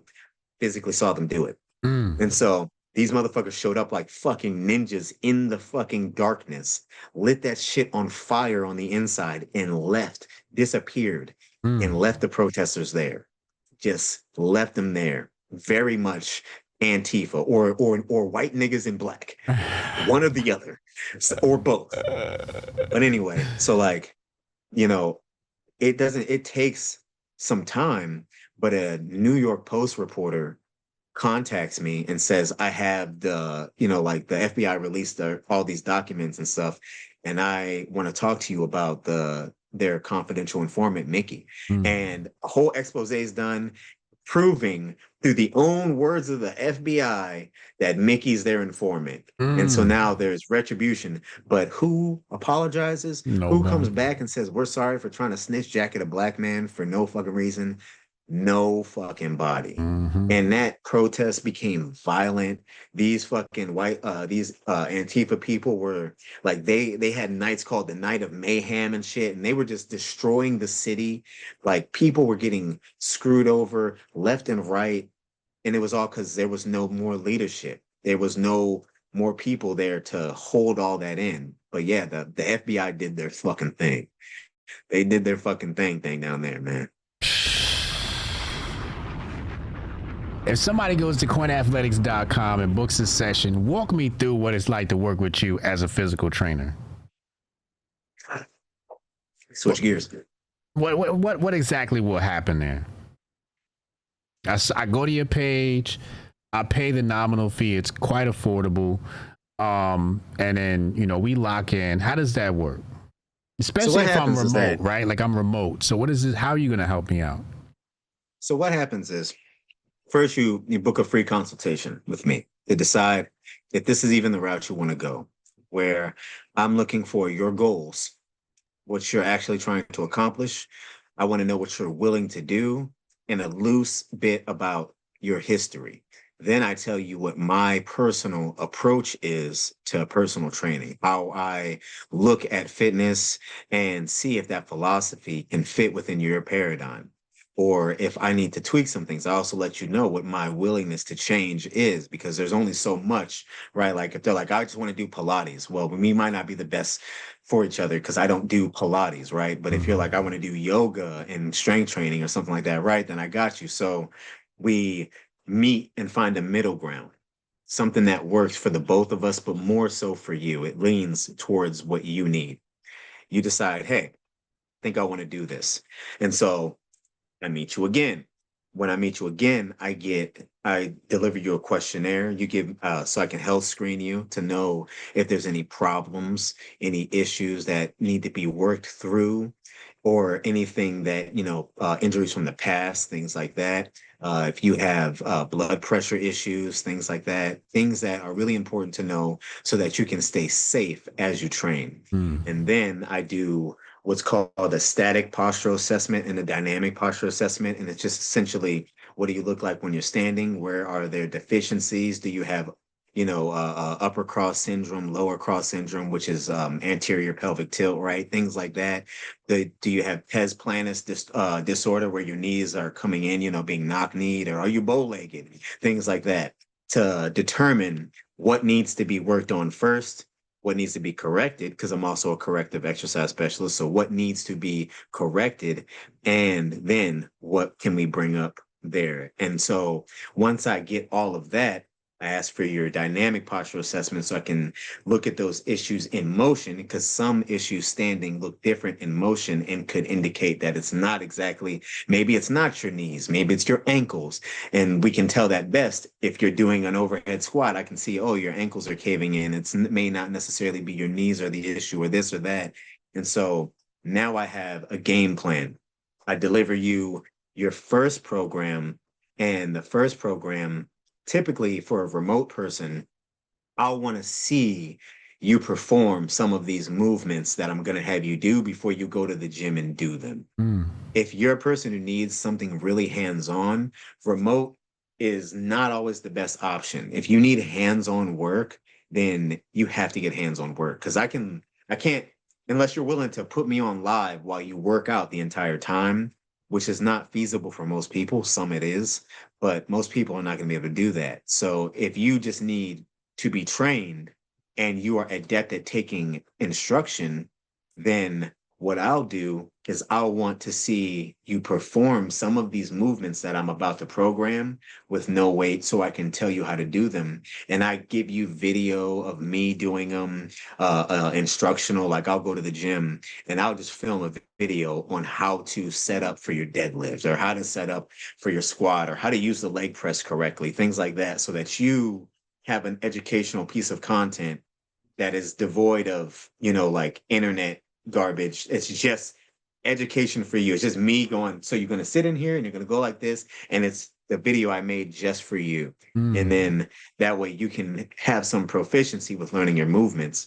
I find a program that works for you by testing out what movements you like to do, what do you take to, what you don't take to, things that you aren't good at, but it's because you're lacking and not because you dislike it. So that way we can bring that up and make those better movements for you. And then I make you a legitimate program that you run with, and you check in with me. You can do body composition check-ins, and if you feel comfortable. Obviously, if you don't, then you don't agree to that, and you just check in with me, and I make sure you're doing these workouts correctly. You ask me the questions that you need to, like, okay, so I was doing this and I noticed this. How do I fix that? Oh, do a little bit of that, do a little bit of this. And that would be how remote works for the most part. And then obviously there's levels to that, because you may already know how to work out and you just need a good program and a little guidance on that program. But you know how to set up for this or set up for that. So I give you the guidance you need, and I give you a program that you can scale. We'll scale it together. I'll take you through your stabilization and endurance to make sure that you are ready. And then I'll walk you through the stages of hypertrophy. And then if you are interested, we take you into power. And if you're like, I like this power, this power paradigm, then we take you into max power. And then you get there and we restart you again at a higher standard and run you through it again. So it's my way of bringing high level training to regular people. Because if Mm. you're like a high level athlete who's training, you're going to go through several, it's called periodization. You're going to go through several different phases over the course of a year that increase your overall athleticism for a long period of time. So you'll go boom from stabilization all the way up to max power, back down to stabilization, back up again. And each time you're further and further up the mountain of athleticism until you get to whatever your desired peak is, or until you're like, I know everything that you could teach me that I need. And now I'm ready to go out on my own and do it. And then I let you free. I set you free like a baby bird ready to leave the nest. So I'm glad you said that because I have an uncle. His name is Uncle Hotep, and he definitely needs some workout guidance. So I'm gonna refer him to Quinn Athletics. That's Quinn with 2 N's, QuinnAthletics.com. And make sure he signs up. The first thing is stop getting Walmart haircuts. You'll instantly gain 20 pounds on your bench press if you stop going to Walmart for a haircut. Ladies and gentlemen, StrongDad June is here. We got StrongDad here. The StrongDad story has been told. That shit was epic, bro. We got to get somebody to do the movie now. Yeah, Goldstein. You don't get... We gotta we might get Goldstein to play you in the movie. Hey, yo, why my wife gonna be like, y'all look alike? She's like, you look just like it. Yeah, hell yeah, y'all resemble. Oh man. All right, bro. I appreciate you. We about to get the chat music battle started. Man. Go enjoy the rest of your day. Congratulations to you and Strong Mom. Glad to see y'all together, man. It's beautiful to hear your story, man. I'll talk to you soon. Oh yeah, man. Thank you. All right, y'all. Peace out, chat. Peace. Are you 30 plus and worried you won't have enough money for retirement? Well, I'm here to tell you, you should absolutely be worried. Inflation keeps inflating, the AI revolution is here, and your 401k is probably going to get taxed heavily. What is capital gains tax sitting at like 30%? Well, I'm here to tell you, there is a better way. Invest like the wealthy. Put your money where you don't pay taxes. Open up a Roth IRA. With iTrust Capital, you don't pay any monthly fees, and there's no taxes on withdrawals. And if you use my link in the description box below, you get a $100 funding bonus. Sign up now and thank me later.